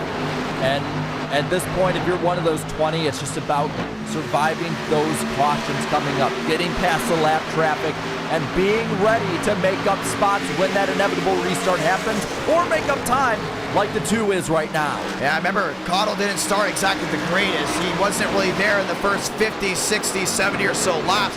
Finally came to life as the sun started to set, but how about the lap machines? Matt Decent, he's right in front of the 11 machine. He's going to look for an opportunity. Jim Cottle, again, has closed in on Wyatt Tinsley. And that dirty air is really affecting the 11 down off corner exit. This is probably the weakest we've seen the 11 all night.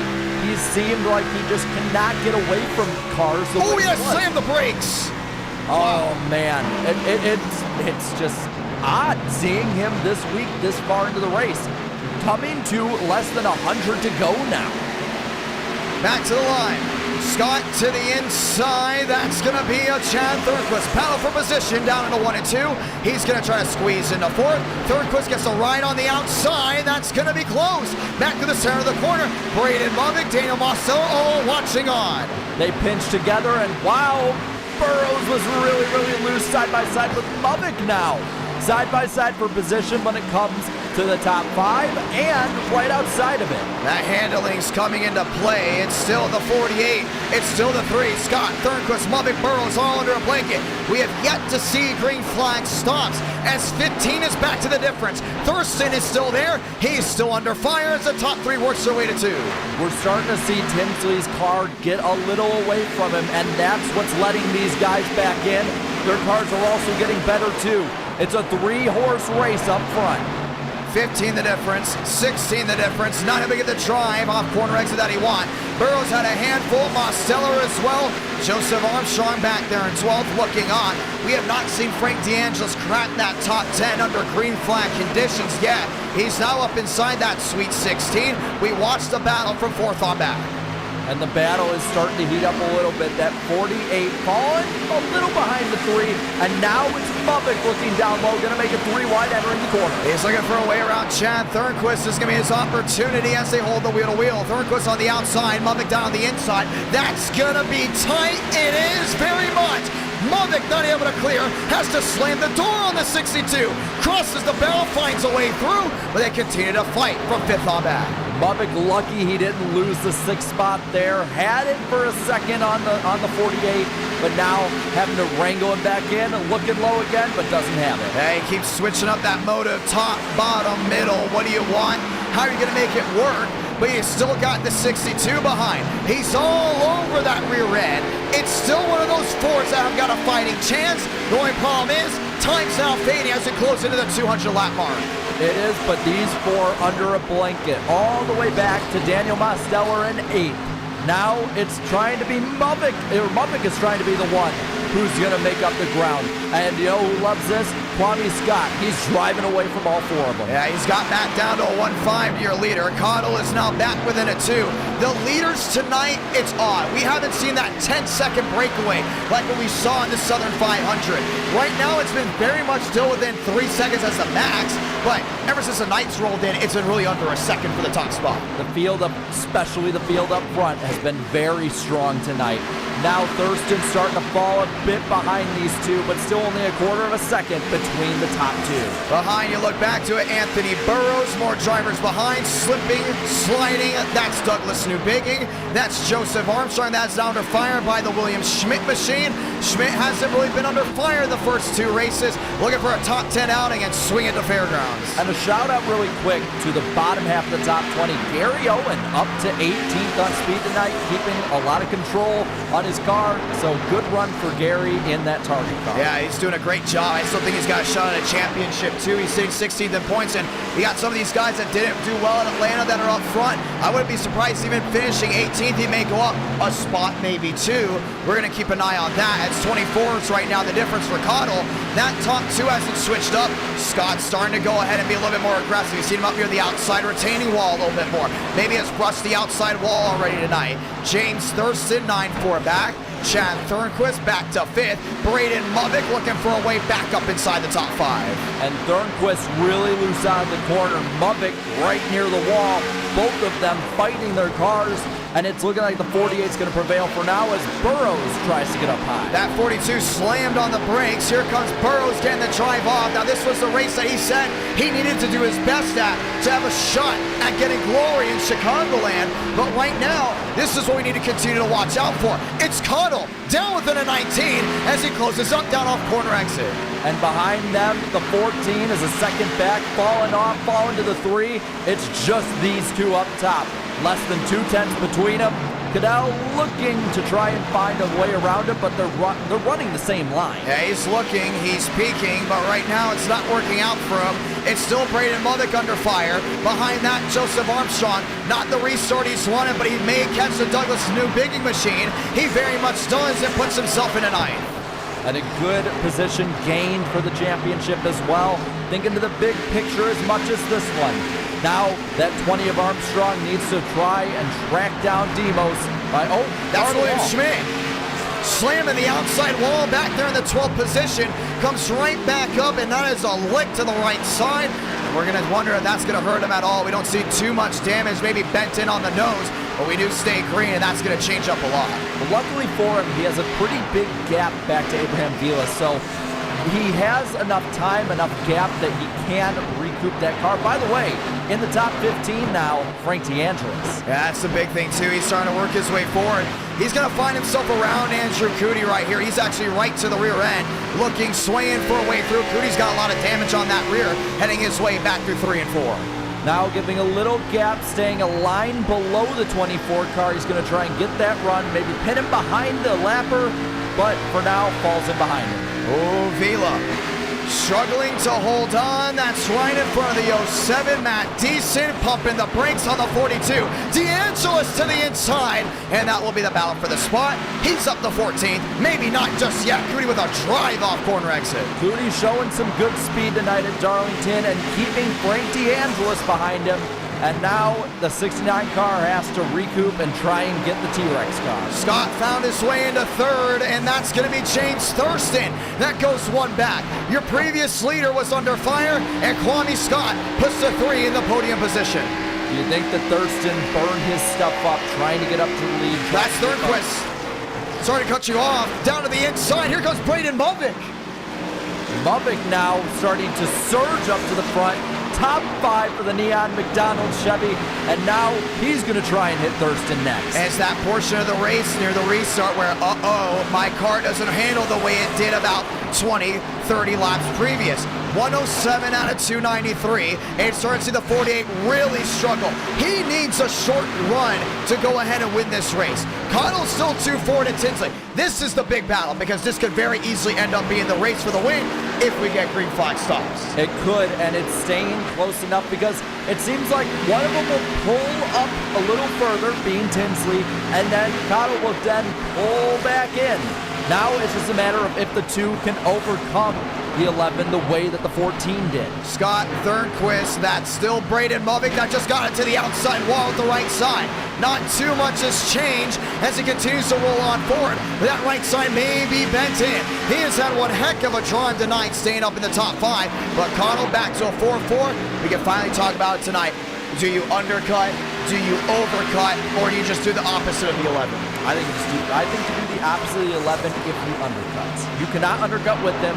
You're not going to do the same thing as the leader and pass him with fresh tires. I think right now, I would say undercut the 11, even by a lap or 2, could make the difference. Well, right now you see it's about 4 through the difference. That's the big thing you got to keep an eye on. Oh, no! That's Max Steinmeier into the 2 and cut down. Or Connell should say, he saved it. And a heart attack just blew up in the booth. Yeah, I think I almost had a heart attack. I can't imagine being in that 2 car, but an excellent save. Lost him about a second, but not a race car. And no damage either. He is lucky as if we've ever seen it. 3 Kwame Scott. James Thurston continues to truck on. That's Braden Movick.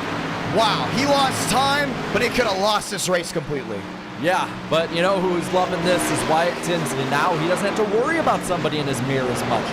You know, the 2 is making up a little bit of time, but if you're the 11, you have a bit of breathing room now. The first bit of breathing room in about 100 laps. Yeah, it's back to a 9. The only thing is, Connell, once again, is closing on in. I'm telling you, if that 2 can just get a restart in hand, it's going to change things up because now it's back down to a 7-5 already.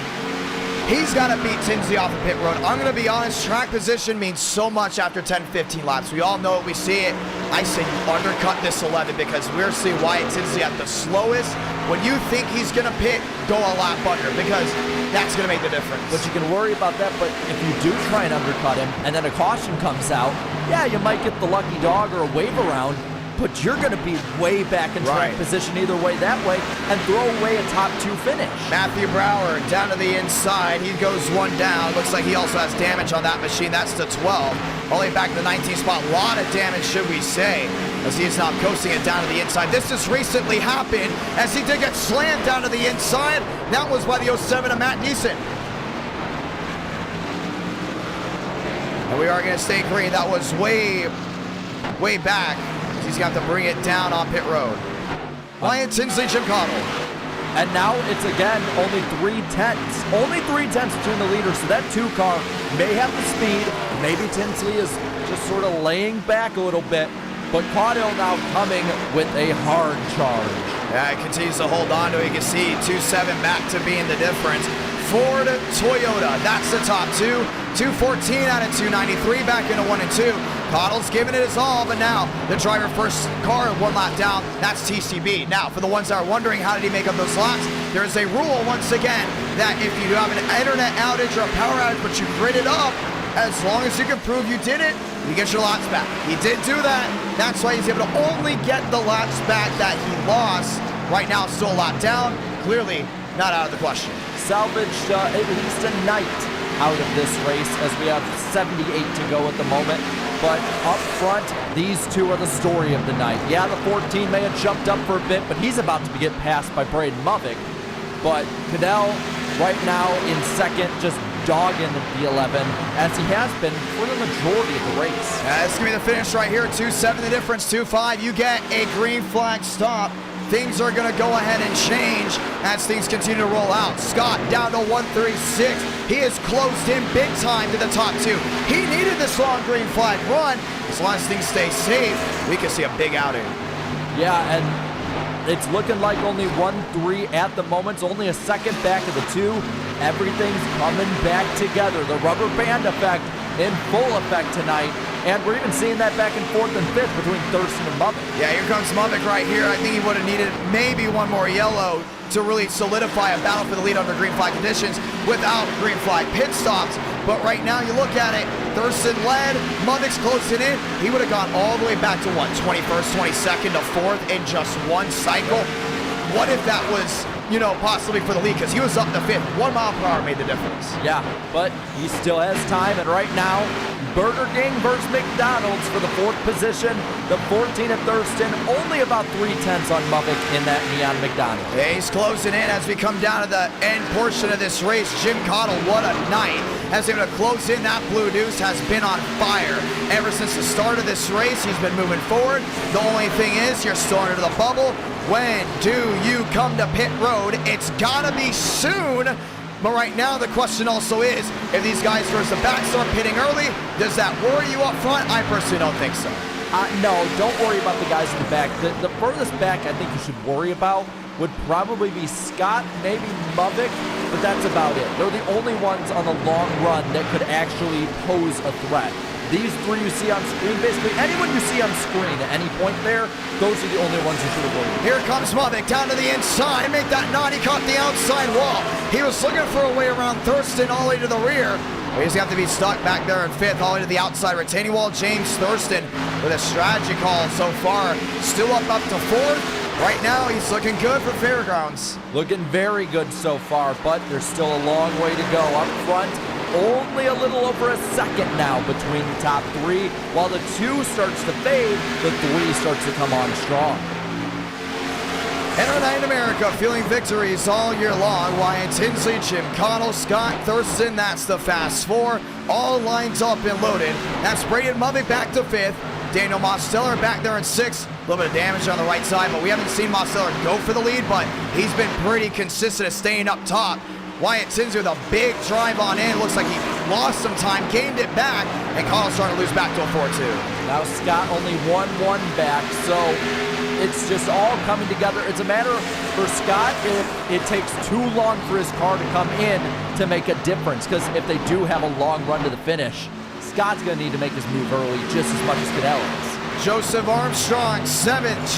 Chad Thornquist back to 8th. That's still Anthony Burrows. That's Max Swearingen. Abraham Vila back to 11th. Cottle 4-5 the difference. Looking to close back in, and he's going to do it big time. It's like Tinsley gets a bit of a gap and then leaves a few laps for each of these guys to start catching him, but he's catching him a lot. Less than 3/10 now as they exit the back. Kwame Scott under a second. He is closed in big time. I mean, what, 3 seconds back at one point? 3 cars under a blanket. It's starting to get back to what we saw earlier. The best 3 getting ready to go for the win. Here they come back down through 3 and 4. The 11 looks both slow and loose, and it's opening up the door for the 2 and the 3 cars. Oh, no, he's in the wall. Jim Cottle slamming the right side. Here comes Scott right behind, and that's going to hurt him on the long run. Now, how much speed has been scrubbed off the Blue Deuce? That's what we're going to find out here, but Scott still making up time on both of them. You got a short pit now. Only shot at winning, in my opinion. I think we're going to go green all the way. You're Kwame Scott. You got to get that 2 out of the way of you, and fast. Wyatt Tinsley, best case scenario, they both make a mistake, but this is the first time we've seen Wyatt struggling this much down off corner exit. Now Scott's in the wall, and then he goes down to the inside.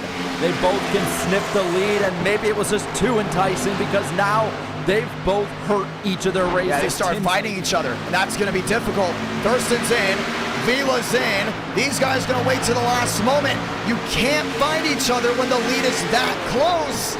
Oh, man, that's got to be tough. You're right, though. You got to pit now. You're losing so much track position, hitting the wall, battling each other. It's giving Tinsley the race.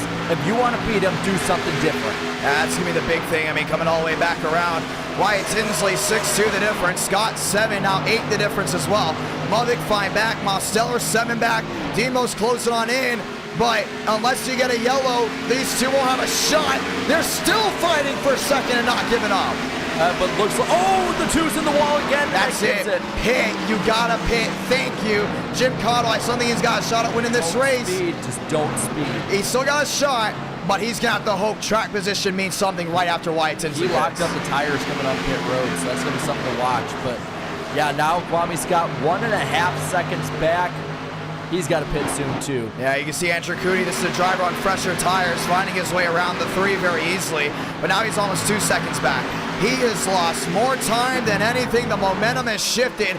Wyatt Tinsley needed to be perfect. No doubt about it. It's looking well. That's Baker, who may just have missed pit road. He did, all the way down to the inside, and it continues to go bad to worse. Just a horrible season so far for him. But up front, almost 2 seconds now between the 11 and the 3. This is another area where you're going to have some danger because you're now the slower car with faster cars, with drivers who haven't been running up front, trying to scream by you too. I gotta be worried about one thing if you're Wyatt Tinsley. Braden Bubba came to pit road, and he has been the driver that's been on the move the most, but Tinsley's just fighting it right here. Here comes the 3. Kwame Scott's gonna undercut Wyatt Tinsley. Yes, if you're the 11, you still got a lot of time. What he's hoping for is he stays out long enough to stay out in front of these guys. If you're Armstrong, you're hoping for a yellow, but right now, if that 11 comes out in front of all these drivers, undercut him, yikes, that's going to be a big difference. It is, but if you trap almost the entire field a lap down, they have to take wave rounds, different strategies. Maybe that's he's coming this time.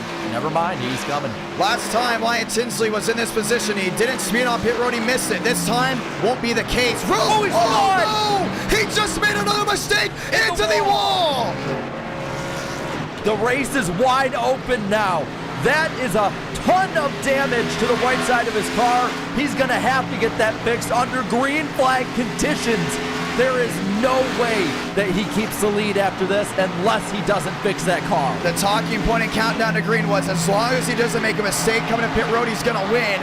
And we were just talking about what happened to Southern 500 as he came on. This time, it's going to be detrimental. This opens the race wide up for Muddick, wide up for Mosteller. D'Angelo, Scott Cottle's going to have another shot as well.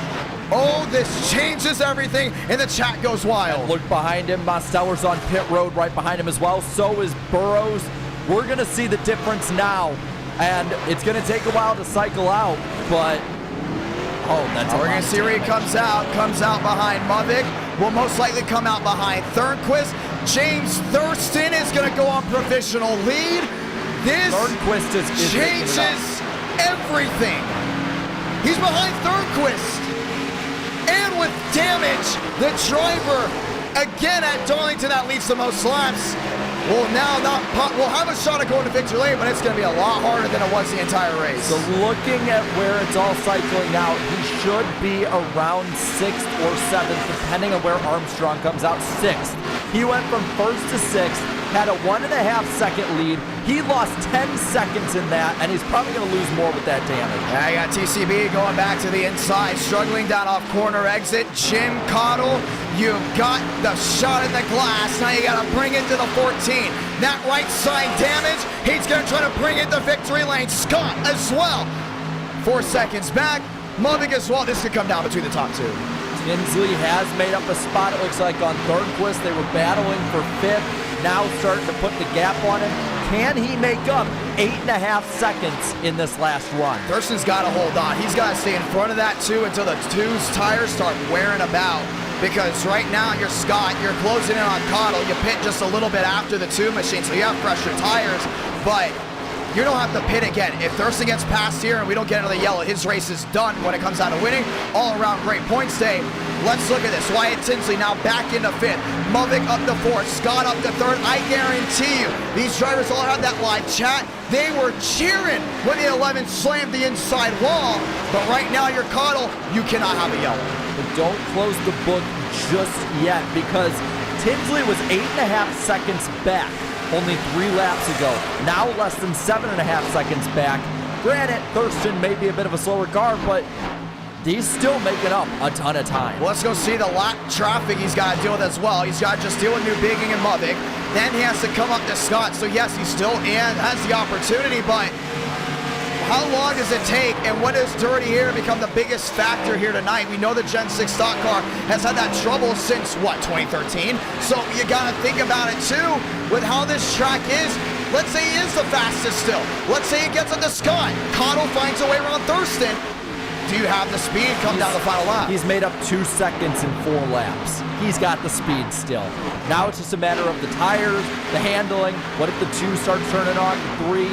This is going to be a lot more interesting than I think any of us thought it would be when he spun. Yeah, someone just caught the wall. That was Douglas New Bigging on the right side looking for a championship lock. This time he's 2 laps stuck down. Matt in that 19th position, all coming back to the line. Joseph Armstrong back on the racing surface. The undercut still back on Tinsley, about 5 seconds. Cottle, 8.6 the difference. If you're James Thurston, you gotta be cheering right now and not hoping for a yellow. I'm still watching Tinsley. He's making up 0.6 a lap on the lead. Things getting dicey in Darlington. Mubbick down on the inside. That's still the 7 machine. Douglas New Bigging again, the drive off corner exit. Behind Chad Thurquist under fire. That's TCB as they continue to work forward. Wyatt Tinsley closing on in. If you're Braden Mubbick, do you think you have what it takes to catch the 2, catch the 1? I don't think so. But right now he's got to hold off that 11 for good points there. I think at the moment you just got to put it all together, keep it all together. Just don't spin, don't get in the wall. Don't get caught up in somebody else's mess at this point. You have a great night going.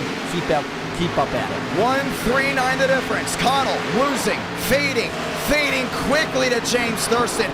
It's the best opportunity for the 14. Scott fading as well. All looking for an opportunity. Lap traffic has been an issue. Wyatt Tinsley is there. He wants to pass him. He wants to pass him now. A lot of lap traffic, a lot of congestion here, but it's not making a difference. And I don't know, John. That 11 car is blazing fast. He is not over. 3.5 seconds back. He's made up 5 seconds in 8 laps. This is insane. If he wins this race off of that mistake, we're going to remember this one for a long time. But if you're Braden Mubbick, you got to hold the 11 off. You're Scott, you got to hold him off. You're Cottle, you got to hold him off. And if you're James Thurston, you better learn how to save tires quick, because that 1 machine, that 11 machine, shall we say, is going to be coming in quick. We're running out of time. That's a big thing. There he is. This is the battle for second.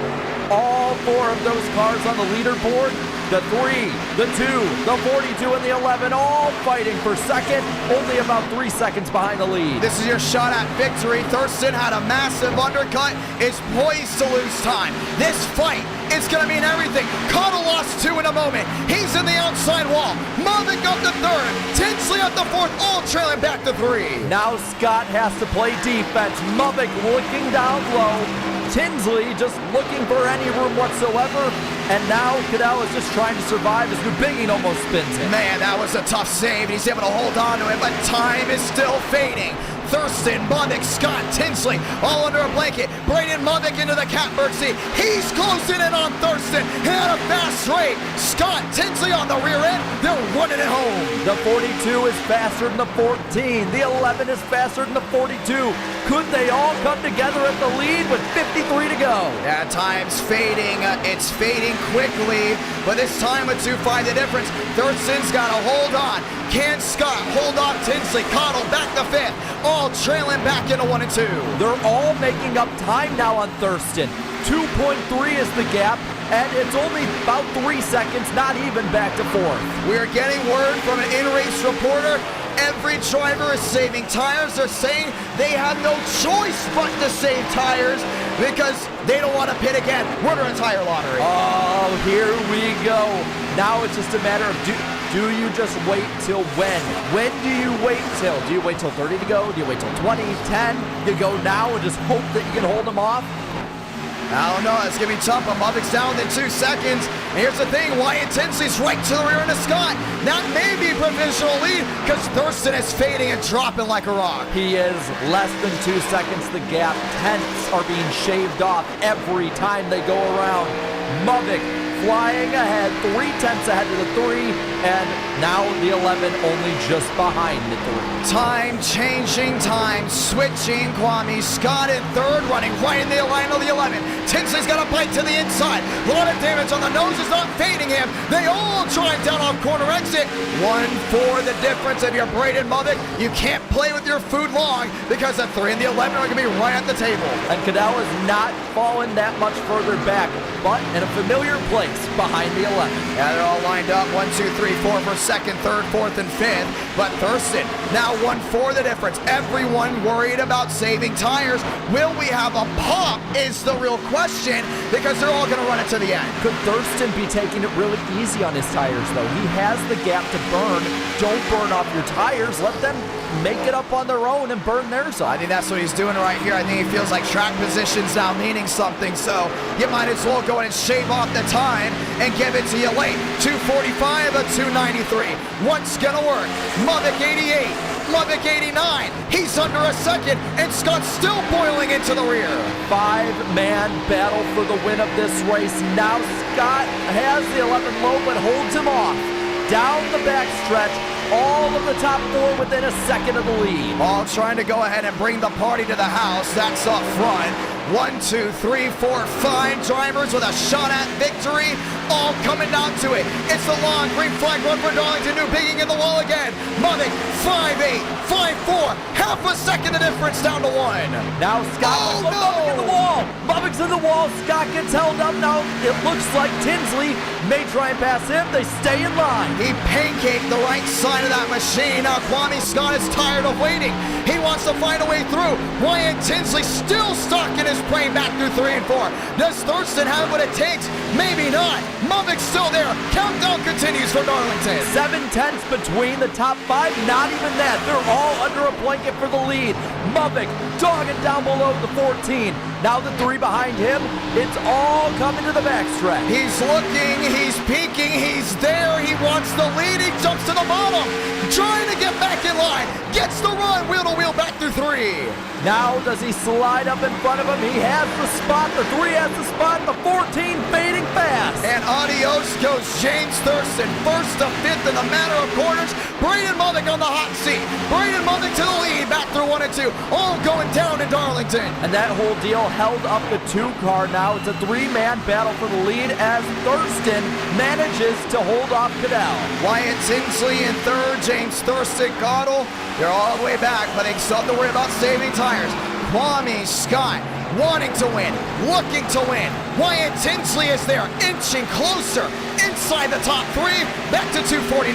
Now they're gapping the 11, putting a bit of distance between them as the 2 finally clears the 14, but gives up a second to do so. That's still 19 back. He's closed in that gap. The only problem is Wyatt Tinsley, he's still there. Hear that big lead he's had? See ya.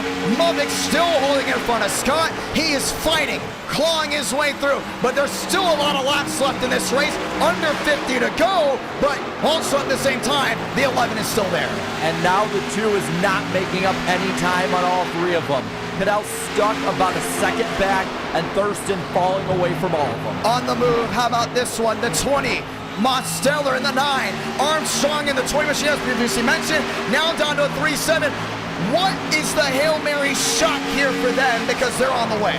I think it's hoping that these guys burn up their tires. Maybe you can make a little extra ground up, but 3 seconds, 4 seconds, that's difficult. If you're below Daniel Mosteller, I think this race is over unless you get caution. That's a big thing right there, but the only thing is we just saw them in view, so I don't think they're that far back. They will catch Thurston and Cottle like they weren't even moving. The only thing is Scott has done a great job of holding off Wyatt Tinsley, and that 11 has gone more and more aggressive and starting to get a little frustrated back to 3. Only a quarter of a second between the top 3. Movick holding them up the best he can. Scott trying to find a way around. He knows how strong that 11 car is. Braden Movick has got to fight. He's got to mirror drive if he wants to win this race. Kwame Scott cannot bite off too much because if he jumps to the inside, it will leave Wyatt Tinsley with daylight on the outside to pass them both. That's the worry you've got right now. Do you hand the win back to the 11? Here he comes, down to the inside with the wheel to wheel. You got to make the pass now because Cadell has caught him back up. He's now made up about a tenth, 2 tenths that time by, and if you stay side by side letting Muppet get away, the Blue Deuce will be right on you. He was able to clear him, 2.9 the difference. Braden Muppet, 2.8 out in front. 253 out of 293. They find a way around Nathan Scott. His opening race for the Cup Series. What a night, top 20 for him. It's the drive-off corner exit. Still 25 back. Still looking 24 back. Mosteller, Armstrong, they are moving and they're moving quick. This could be a 7-horse race depending on what happens with Thurston, at least 6. But up front, Muppet has a quarter-second lead on Scott. Gets a little loose off the corner there. Tinsley a bit further back, and Cadell now only 7 tenths. The perfect night for the 11 has now come to this. Off of one mistake, the nose is affecting him. The rear is affecting him. The entire aero dependency of the 11 is affecting him as he scrapes the wall again. Everyone looking to see who's going to beat the 42. It's still Scott at second. Thurston's fading. Armstrong looking to crack into a 2. Time still left for the drivers inside the top 7.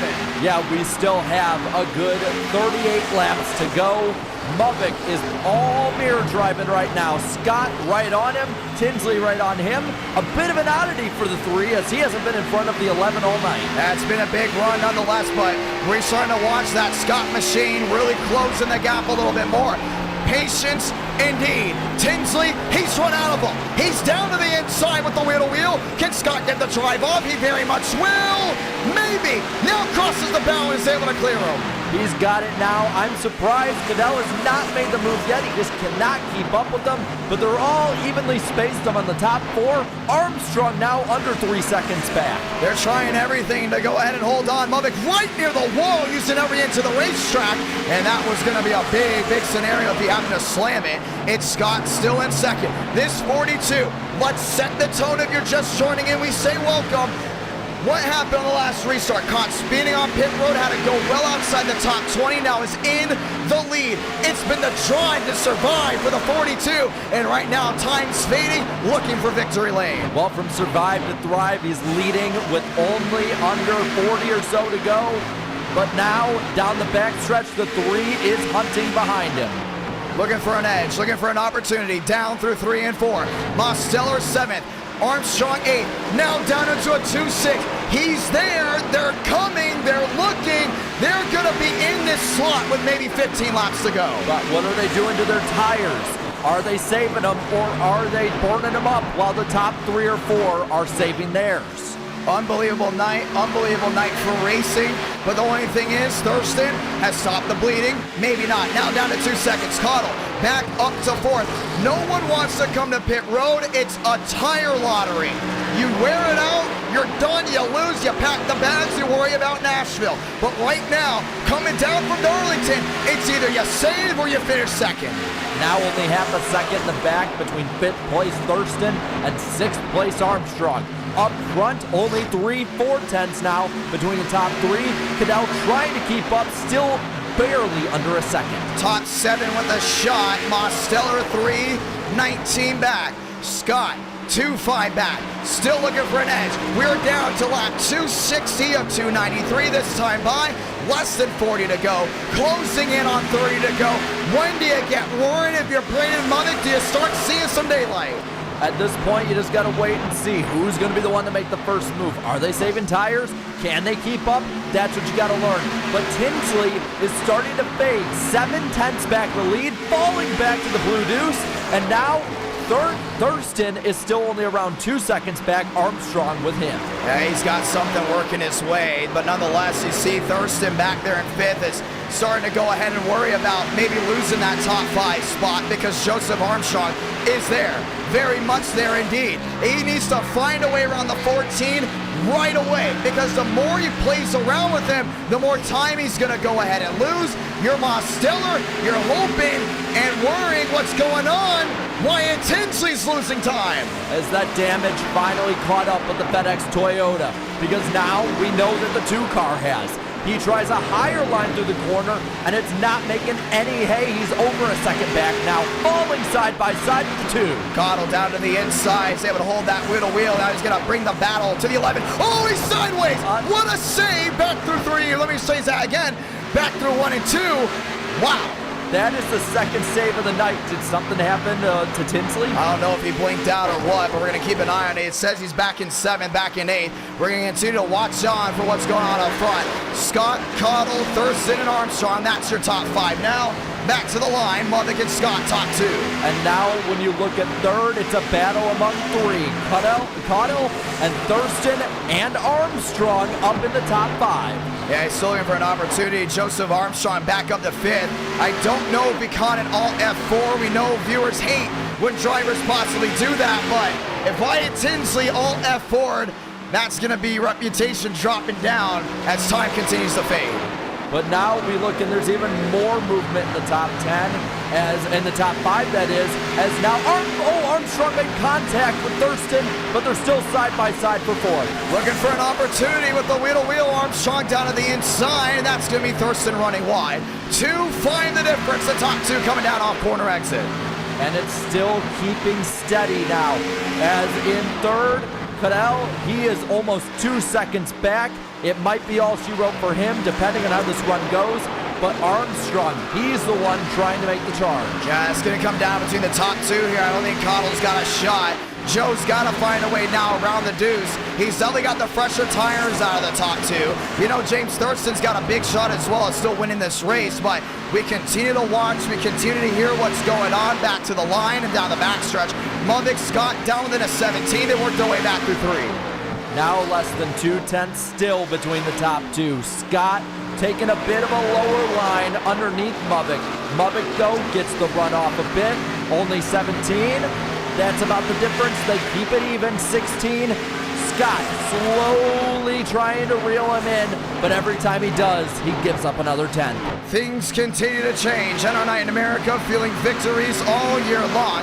Mubbick with a big slide coming down off corner exit. Kwame Scott down within a 2.5. Connell down within 2 seconds. Braden Mubbick has got it made. Is this going to be the greatest comeback we've seen this year? What a drive it has been as that 3 machine starts losing the grip. Yeah, the 3 machine is, and nobody else is really making up time anymore. Armstrong maybe made up a 10, but that's not enough with this much left and this many cars left. Cadell, he's still hovering around 1.7, 1.8 back, and now the gap grows more. 0.4 of a second is the lead. He's back there in 2nd. Cottle's still back there in 3rd. Joseph Armstrong back in the 4th position. James Thurston, Daniel Mosteller, all lined up down to the inside. It was looking great for the 9. It's not looking so much now. Burrows up to 7th. What a comeback for him. Time's running out. Lap machines could be playing into play. Braden Mubbick, you want to win a championship. It's going to come through Darlington. And he's got to hope this one stays green. Only about 25 more laps left. That's all he has to do. Hold off the 3 in the field for 25 laps. Oh, and negotiate this lap traffic ahead. Yeah, that's going to be the big thing here. I mean, Scott was right to the rear end of the 42 at one point. See Matt Neeson getting out of the way. He's going to crack in the top 20. A lot of these drivers have had issues tonight. 25 laps to go in this race. If you're Scott, do you have anything? If you're Cottle, how long do you hold up? Armstrong, I think the 20 machine is starting to lose time on the tires. He is. It's only maybe a 10th here or a 10th there. He has 2.4 with 25 coming to 24 to go. He'd have to make up about a 10th a lap and pass 3 cars and pass lap traffic. It's going to be difficult for Armstrong to make up the gap. Coming down off corner exit, Braden Mubbick, Kwame Scott, Jim Connell, all lines up and loaded. It's Max Swearingen back there in 8th. It's Abraham Vila back there in 9th. 24 coming to 23 laps to go. And the gap's starting to close again, but the 3 and the 42 just a bit behind him. The gap is closing between the 2 and the 20. And wow, Daniel Mosteller is loose. Yeah, that's the big thing. A lot of these guys looking to hold on. Scott still 3-2 the difference. Cottle back there in 3rd. Joseph Armstrong back there in 4th. All lined up and loaded. 23 laps to go this time by down to 1 and 2. It's really just made itself a 2-man battle now. Nobody's gaining. Nobody's really losing in the top 2. They're staying even. 1/4 of a second down the backstretch. Yeah, still trying to roll hard. You can see Scott trying to close on in. Back to a 17. This is not done just yet with 23 laps to go. Scott to the rear, looking for an opportunity. Braden Mubbick lines up and loaded. 22 laps to go. Did the 3 finally save the tires he needed? He may have, because it's only a 1-2, 1-4 now. They're staying right in his tire tracks. Yeah, he's there. He's creeping. Time's fading. 22 to go. Scott in the 3 is going to be looking for the lead. 9 the difference. 8 the difference. Right to the rear and down through 3. Mubik looks low. Scott trying high. Different lines in, different lines up. No, they're going to follow. He's going to follow right behind Mubik. Coming down the line, 21 laps to go. Armstrong looking for a great top 3, may take the championship lead with that. Mosteller back there in 6th. Braden Mubik right up to the outside. Has a car in the wall in front of him. Has to roll out of the throttle. Puts it back, 21 to go. 20 to go this time. And now they're starting to come up on the back of the top 15. That's Cootie right in front of the leaders. Mubik has a mirror full of the 3. He's right to the rear again. He's going to be looking for an opportunity coming to 20 laps to go. Do you use the bumper? The answer most likely will be yes. 20 to go at the line. 20 laps left, and Scott is racing like he was earlier.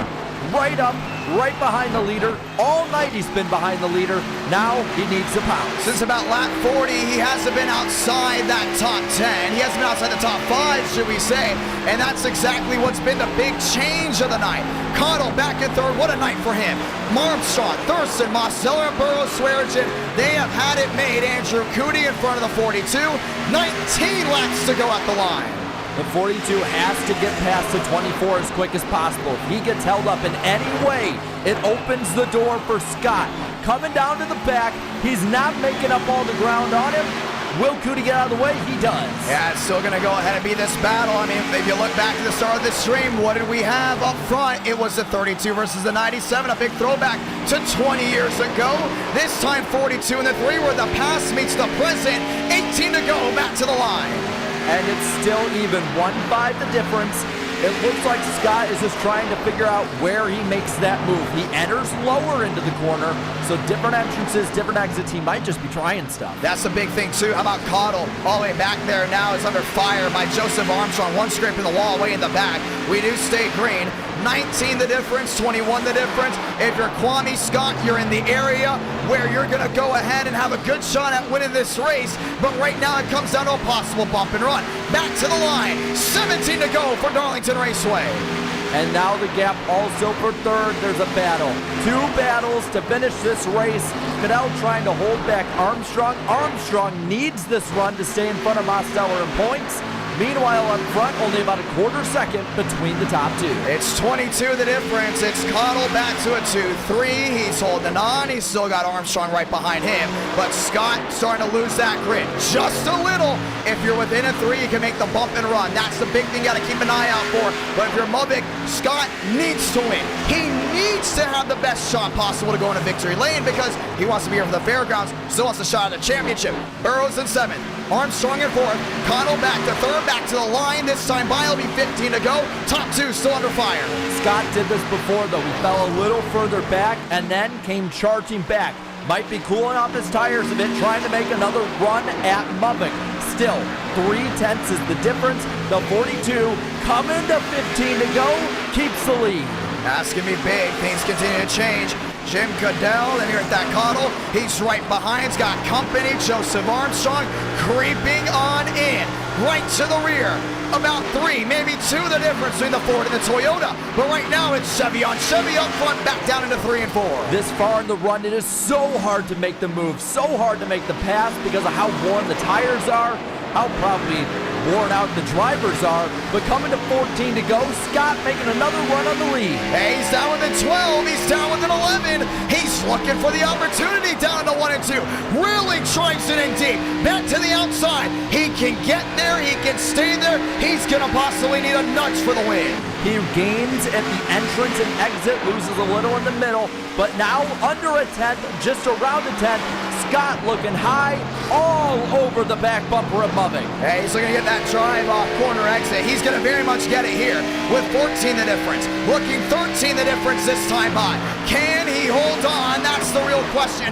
It's 12 laps to go next time by from Darlington. These two were not contenders early on, but things just shaped out the way they needed to. Back to the line, there'll be 12 remaining. Maybe not earlier, but now both these two are setting the pace on the field. Entering the final corners this lap, It looks like Scott's going to try and just stay in his tire tracks. Yeah, he jumped back to the outside, looking to get a drive, coming down off corner exit. That's exactly what it all comes down to as we get ready to go ahead and try it again. Thurston in 5th, Mosteller in 6th, still got Burrows up there in the ranks, but right now the top 2 still under a blanket back through 1 and 2.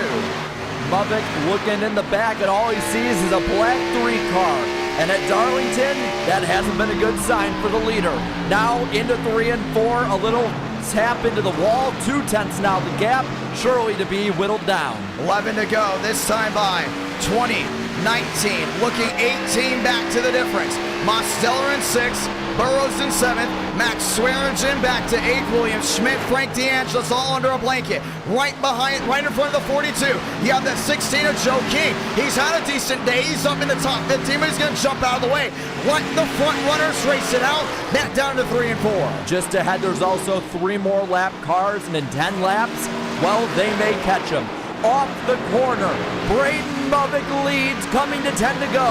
Yeah, that 3 got up near that outside wall, but Scott's still there. Team TCB has never been to victory lane once this season. Mubik driving for a new team this year. It's the 3, it's the 42, 9 laps to go this time. Bias to drive off corner exit. Scott closing in down the back, only a 10th.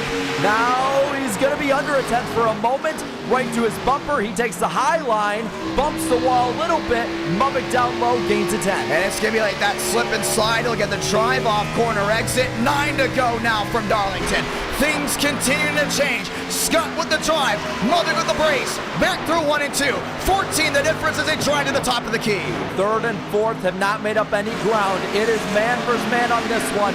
1-on-1, Mubik, Scott, down the back, coming to 3 and 4, coming to 8 to go. Yeah, it's still right there. You can see he's going to take a higher arc down through 3 and 4. That's what's making up all the time. Scott, his pinpoint, get the lead through 1 and 2 and get the drive off. He continues it again. If he gets down to the 14, we know it works. 14 the difference. Mubik down into 1 and 2. Joseph Armstrong into 3rd. He's dropped into the podium spot. But 2.6 back, I don't think they're going to make a difference. Now it's Mubik onto the back. Now about a quarter of a second ahead, but as he did before, Scott pulls back in. 8 to go. Back through 3 and 4. Burrows up to 6. Swearingen up to 7. 7 laps remaining this time by. It's still Chevy on Chevy with 7 to go. Daniel Mosteller back in 5th. 12 the difference for him. Cottle back to 4th. It could have been a lot worse for him, but what a drive for that 2 machine. Joseph Armstrong into 3rd. We all watch what's going on in the top 2. Over 600 watching live. Not a single person sitting down. 7 coming to 6. Does Scott get desperate on the final laps? Well, Mubik has pulled another 10th and a half. Scott trying to make it up off exit. Coming to 6 to go. 2/10, less than 2/10. He is making it up. 6 laps remaining. Here he comes. Back down to 1 and 2. Scott really driving it in deep. It's Mubik trying to get back to the top of the key. He's back on the hard paddle. He's trying to pull away. He's now scooting away down off corner exit. 19 the difference. 18 the difference as Scott's back on the pedal. He's back on the pedal and ahead. Now 5 lap down cars are going to be ahead. With 5 to go, they may make the difference. Down low, Scott looks, can't make it happen. Armstrong with the tire strategy, got him to 3rd, won't be enough for the lead, but here they come. 5 laps remaining from Darlington Raceway. Does the 3 get desperate? Does Mubik pull away? Lap traffic in front could play a difference. It's going to be one of those classic Darlington finishes that you always love to see. They are going to catch that lap traffic down the back. It's staring them down, and staring down Mubik is Scott. He looks low now, takes the run down low, right up to his back bumper. Mubik gets the run off. And it's a ton of lap machines in front. You got Gary Owen, you got Abraham Vila, you got maybe even Frank DeAngelis in that pocket. 12 drivers left on the lead lap. Top 2, not separated whatsoever, but it's the mosh pit, it's the minefield right in front, coming to the final laps of this race. If you're going to be the the wall! Braden Mubik slams the outside wall. Kwame Scott is there. The drive down into 3 and 4. They don't make contact yet. Now entering the scrum of lap cars. Coming to 3 to go. Mubik just ahead of Scott. Scott gets loose but stays with him. He was ice skating down off 4, and that's going to be the luck of the draw that he didn't get past. But now he's going to find a way around Abraham Vila in 12th. Gary Owen, maybe. It's time going to run out here from Darlington for the 42 on the 3. Well, with 2.5 laps to go, we see Scott pulling up behind Mubik, now pulling right behind him. He's trying to find something to work. Down on corner entry of 3 and 4, right to the rear.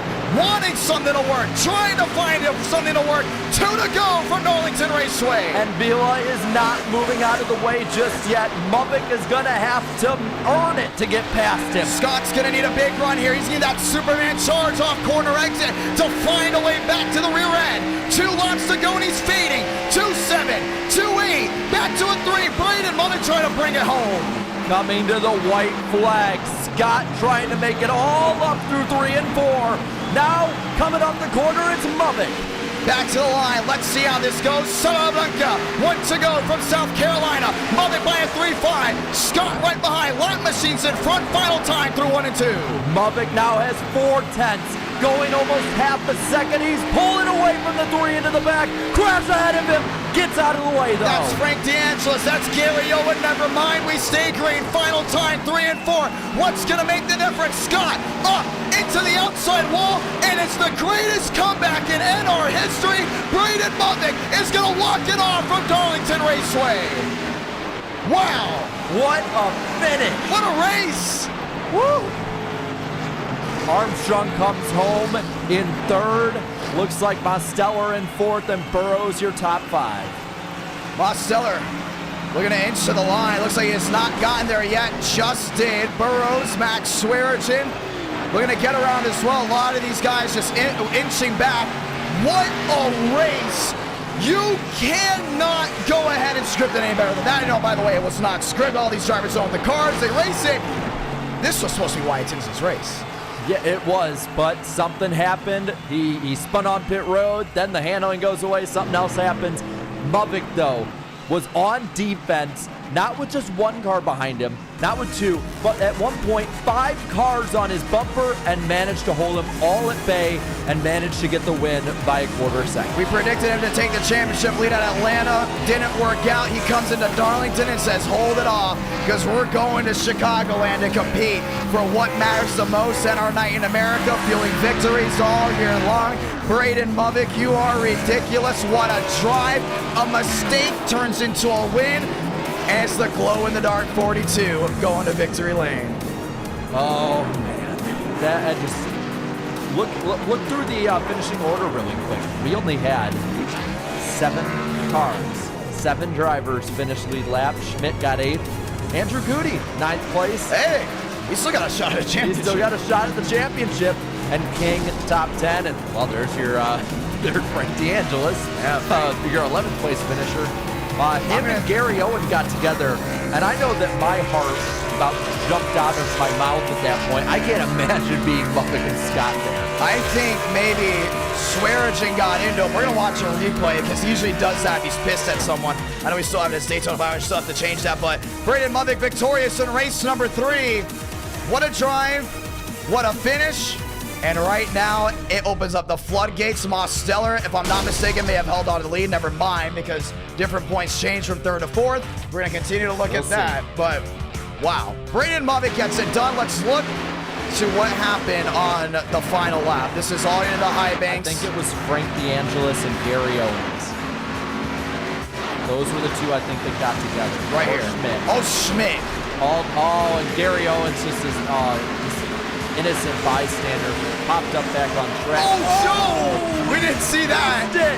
Wow. Barely hit him, but maybe, let's see, did anyone else get hit in that?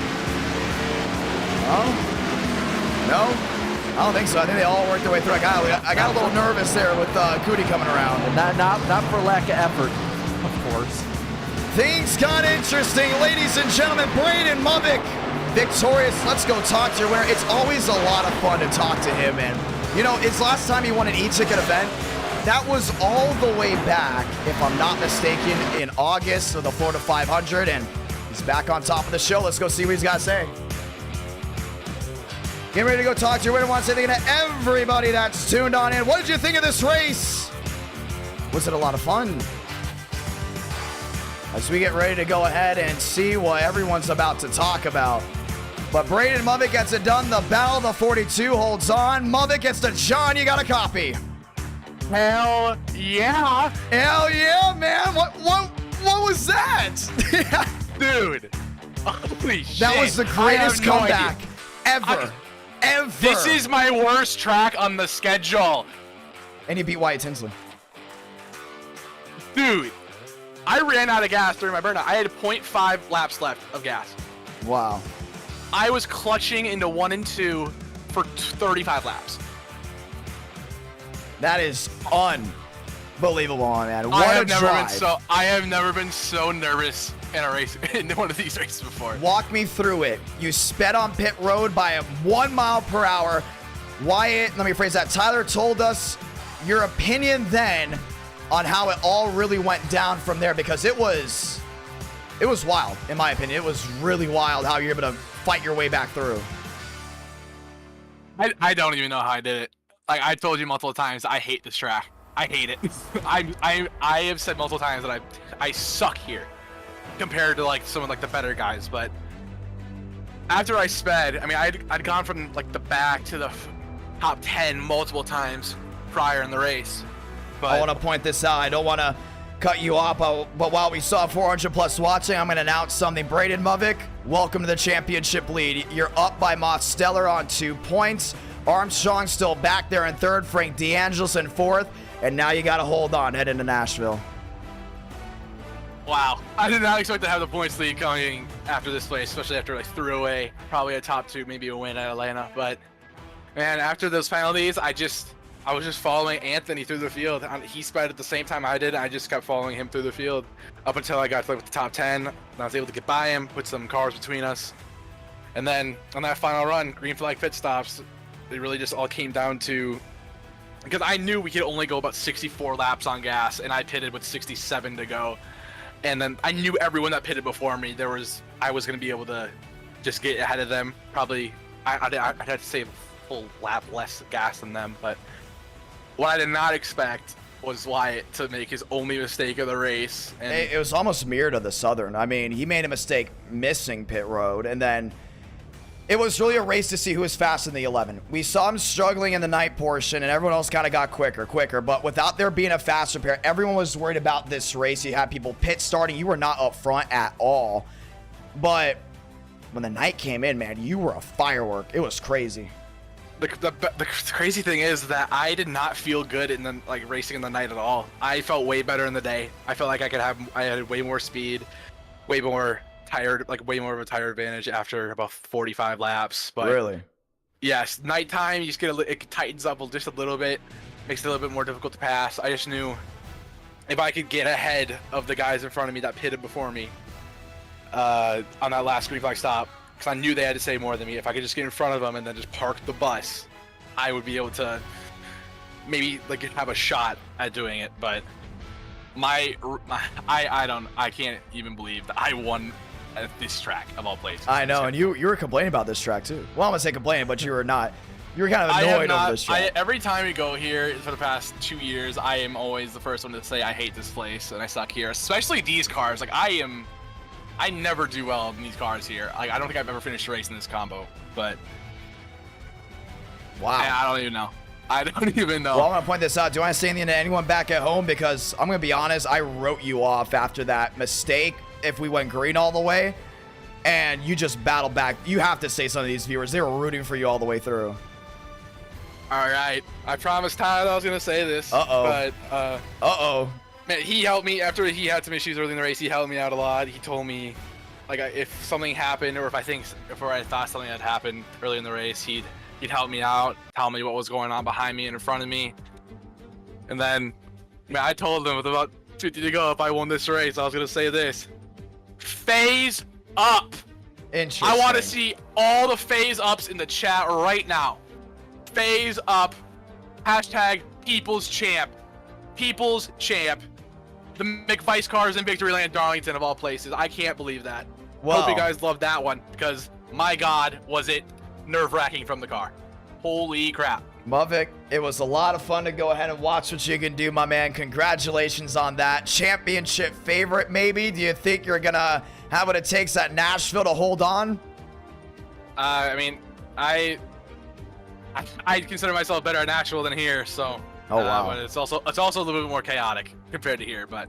Kwame Scott up to 14th in points. Yeah, it's another one on the move, but I want to talk about this. You're battling a lot of strong guys out there. The mistakes, they were made very early by guys in the back. They were dropping like flies to start, and we knew it was going to be the battle of the best who can hold on. How did you hold on with everyone making a mistake about 20th on back?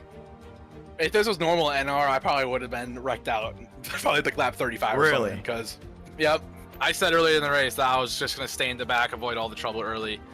And just not put myself in a position to even get caught up in someone else's wreck.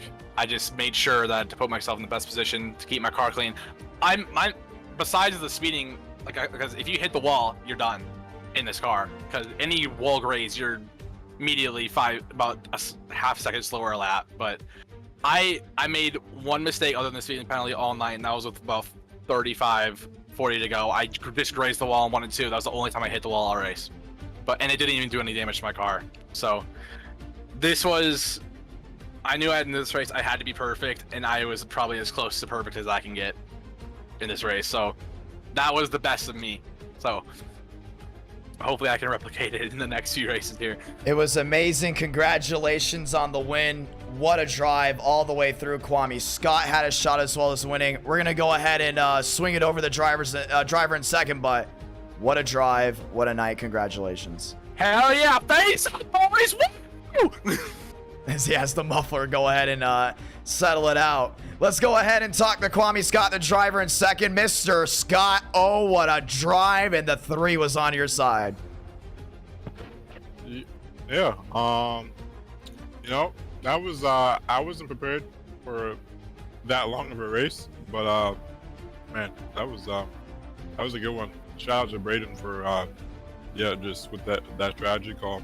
Walk me through the strategy call for you. I mean, you got you all the way up to second. We saw you battling. You had to not make mistakes. You hit the wall a couple times. How did that affect your car? I mean, it probably affected it a little bit, but I still had speed. I was only like about, I think when I went in the pits, I only had like, what, like 5 seconds, maybe like 10 at most. So like, it wasn't noticeably different. I mean, I might have been maybe a little worse in the straights, but like it felt fine. So. That's amazing, man. Congratulations on that battle for second. You had well over 660 watching live. Walk me through that. Well, let me rephrase it. You already did. You want to say anything to anyone back at home? Just anyone watching. I know I might have some Nexus guys watching. You know, this is my first NR season, so yeah, you know, came to join the party, see what's happening over here, and you know, that was a good race actually. Like, shout out to everybody in NR for putting that on. Like, that was pretty good. It was a lot of fun to see you drive it, man. You were hauling. Yeah, just, man, dirty air here is just so. I was saving tires, just like that last run, just, you know, just cruising. And we heard it came down to a tire lottery. Yeah, basically, like, you know, suddenly Braden was pushing. I'm like, oh, okay, this is Braden. I'll let him go. I'm just save tires. But by the time they evened out and I got to him, I just couldn't do anything. The dirty air. Well, it's a lot of fun. Tires, but, yeah, it was awesome to see what you can do, man. I mean, you were flying up there. Congratulations on that. You're now 14th in points. We know you're a full-timer, and we can't wait to see what you can do from here on out. You still got a shot at a championship, but a couple more top 3 finishes, and you could be in the top 5. Cool. Yeah, I mean, where do we go next? That's Fairgrounds. The Fairgrounds in the... Gen 4. Gen 4. All right, yeah. I'll be there, and maybe we can snag a win next time. Gonna be a lot of fun, man. Congratulations. Thanks. Joseph Armstrong, your 200 IQ got you in the top 3. Walk me through that run. Shoot. I mean, we had a really fast interstate batteries Camry tonight. I wish it was I wish it wasn't as aero dependent. I felt like my strategy played out perfectly to where I could have gotten to Kwame and Mavik. Had I been able to get around Caudle there with like 20 to go, I was like a 10th faster than him. Like, at one point you were 6 seconds back. You shaved it down to 3 in what felt like a matter of moments. Yeah, it was like 25 to go, and I just caught Cottle, and it was like 2.5, and I was like, if I can get around him, like I got a shot at this, and then I just couldn't get around him. So, I mean, all in all, a great night for points and all that. Finished third. I'm still third in points, but shrunk that gap by a few points to Mavik and Demos. Yeah, I mean, great night. It was fun. Had to make some calls there, you know, Avin, but just part of it. Lap cars were decent tonight. They weren't really in the way, so that's all you can ask for as a driver. Well, it was a lot of fun. Do you want to say anything to anyone back at home? I'm not gonna say anything to anybody back at home, but they unrestricted the ARCA cars, so they have like 900 horsepower. No. Yes, we should do it Friday night if they don't change. They unrestricted the ARCA cars. They have like 900 horsepower now. So It's we have to test for insane, bro. fairgrounds. Alrighty. Is that a patch that they have to put out, or? I don't know. Because I'm doing but, like, 2000s night this Friday. If that's true, you just woke me up. I don't know, but I'm hitting like 200 in the turn one at Old Pocono. He's hitting 200 in turn one at Old Pocono.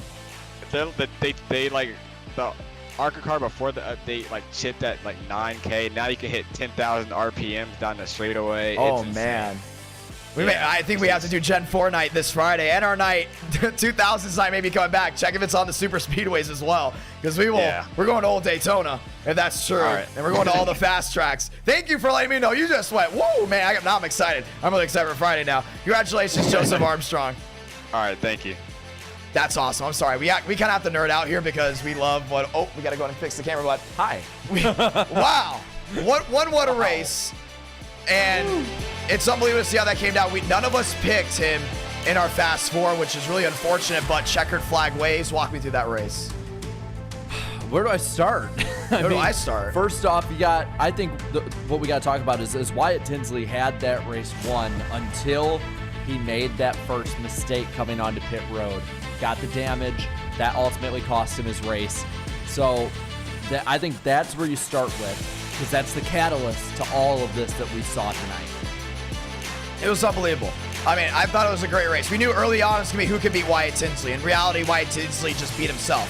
And it's what came with the night. You know, early on, I saw, okay, maybe Burrows will have the best shot. Burrows didn't have the best shot. Then all of a sudden, you were like, wow, Cottle's got speed. Thurston's got speed. Thurston took the lead. That shocked everyone. And obviously, you know what, the tire strategy didn't work out the way it is, but you're starting to see a lot of these drivers that we can do as much data analyst stuff as much as we can, but they're going to go ahead and spin it off on their head, and they're going to try something different. That's exactly what we saw tonight with Darlington. Listen, this is going to be the race, in my opinion, that we're going to have the most spread out. Yeah. Fairgrounds being a short track is going to be tight. Then we go to Charlotte, which is going to be tight. You know, tight skill gap. Talladega, Indy is going to be tight. You know, I'm telling you, man, I think this is going to be the most spread out we see of this season. If that is true, oh, man, I think we got the most hype league. I just want to point that out because it's been crazy. Well, how about we hype him up more? We'll read out that points battle really quick. Yeah. Do you have it on you here? Oh, yeah, let's go ahead and read that one out. Ladies and gentlemen, things have changed. Who's locked into Fairgrounds? All right, here's what we got. I'll read off the top 20. Top 19 are now the only ones that are in contention when it comes to being within 59 points of the lead. Right. But let's read them off first, like who's up top. So leading the points is Braden Mavik with 130. 8 points back for Demos. Joseph Armstrong 10 back. 11 back for Frank DeAngelis. Douglas Newbigging is 27 back, so big jump down there. Daytona 500 champion Andrew Cootie, Back to 6 6. in points, though minus 28. 32 back for Schmidt. Brower is 42 back with Max Steinmeier, and 10th, Gary Owen. He is 44 back. Now 45 back is King and He's Vila. underrated, man. It's Yeah. crazy how much Gary's underrated on this. So that's really your top 10 to 12 now. When you look at the cut line, Dale Greenwood is 2 points to the good. Timothy J. Moore, Contreras, Spencer Burns still in after a bad night. Burrows made his way up, so did Kwame Scott, and so did Max Swearigan. Thurston in 13th, he made his way up. Who are the guys, though, underneath it? Thornquist, he's 2 points back. Joey Stone, 3 They both had points issues out. late from what I heard. I saw the tweet. Joey was probably out of the race after that. And so, yeah, he's 3 points out of the top 20 now. He's going to have to qualify his way in at Nashville. You got Tyler Glass. He is now 7 out. Jeffries, Jua, Dominguez, and you go further down. Tied for 29th and 30th is Justin Champagne and Dale Tanhart. They have to qualify in. Cadell has to qualify in. Wilkerson. It's going to be really interesting because we got a lot of really good drivers who have to qualify their way in to the race in Nashville, where only 32 are going to be racing. So, what, you got 20 in, 32 racing, only 12 of however many want to show up can make it. Right. Qualifying is going to be can't miss next week. Well, it's going to be a lot of fun. I mean, it's going to be interesting nonetheless, but hey, that's how we round out round number 3 in our Cup Series. Ladies and gentlemen, I want to say thank you to everyone that's tuned on in, and we can't wait to see you 2 weeks from now as we go to battle with round number 4 at the Nashville Fairgrounds Speedway. My name's Jonathan Ramos, the voice of NR. This is Jarrett Lumber, and it's been a fun night. We'll see you in the live chat. Actually, before we go to close it off, I do want to say thank you to a couple people. Eric W., David Bell, Toe Maters, followed by, or should I say Toe Matters, followed by Bulldog. Want to say also thank you to all the people that became a member tonight, everyone that super chat. Very thankful for you guys. I wanted to say something every single chance I had during this race, but had to stay focused on the broadcast. We are very thankful for you. It really helps us out a lot, and we can't wait to see what we've all got next. And our night this Friday night at 8 Eastern, 7 Central. 2 weeks from today, we go to the Nashville Fairgrounds Speedway. Gonna be a lot of fun. Have a great night, ladies and gentlemen, and we'll see you very soon.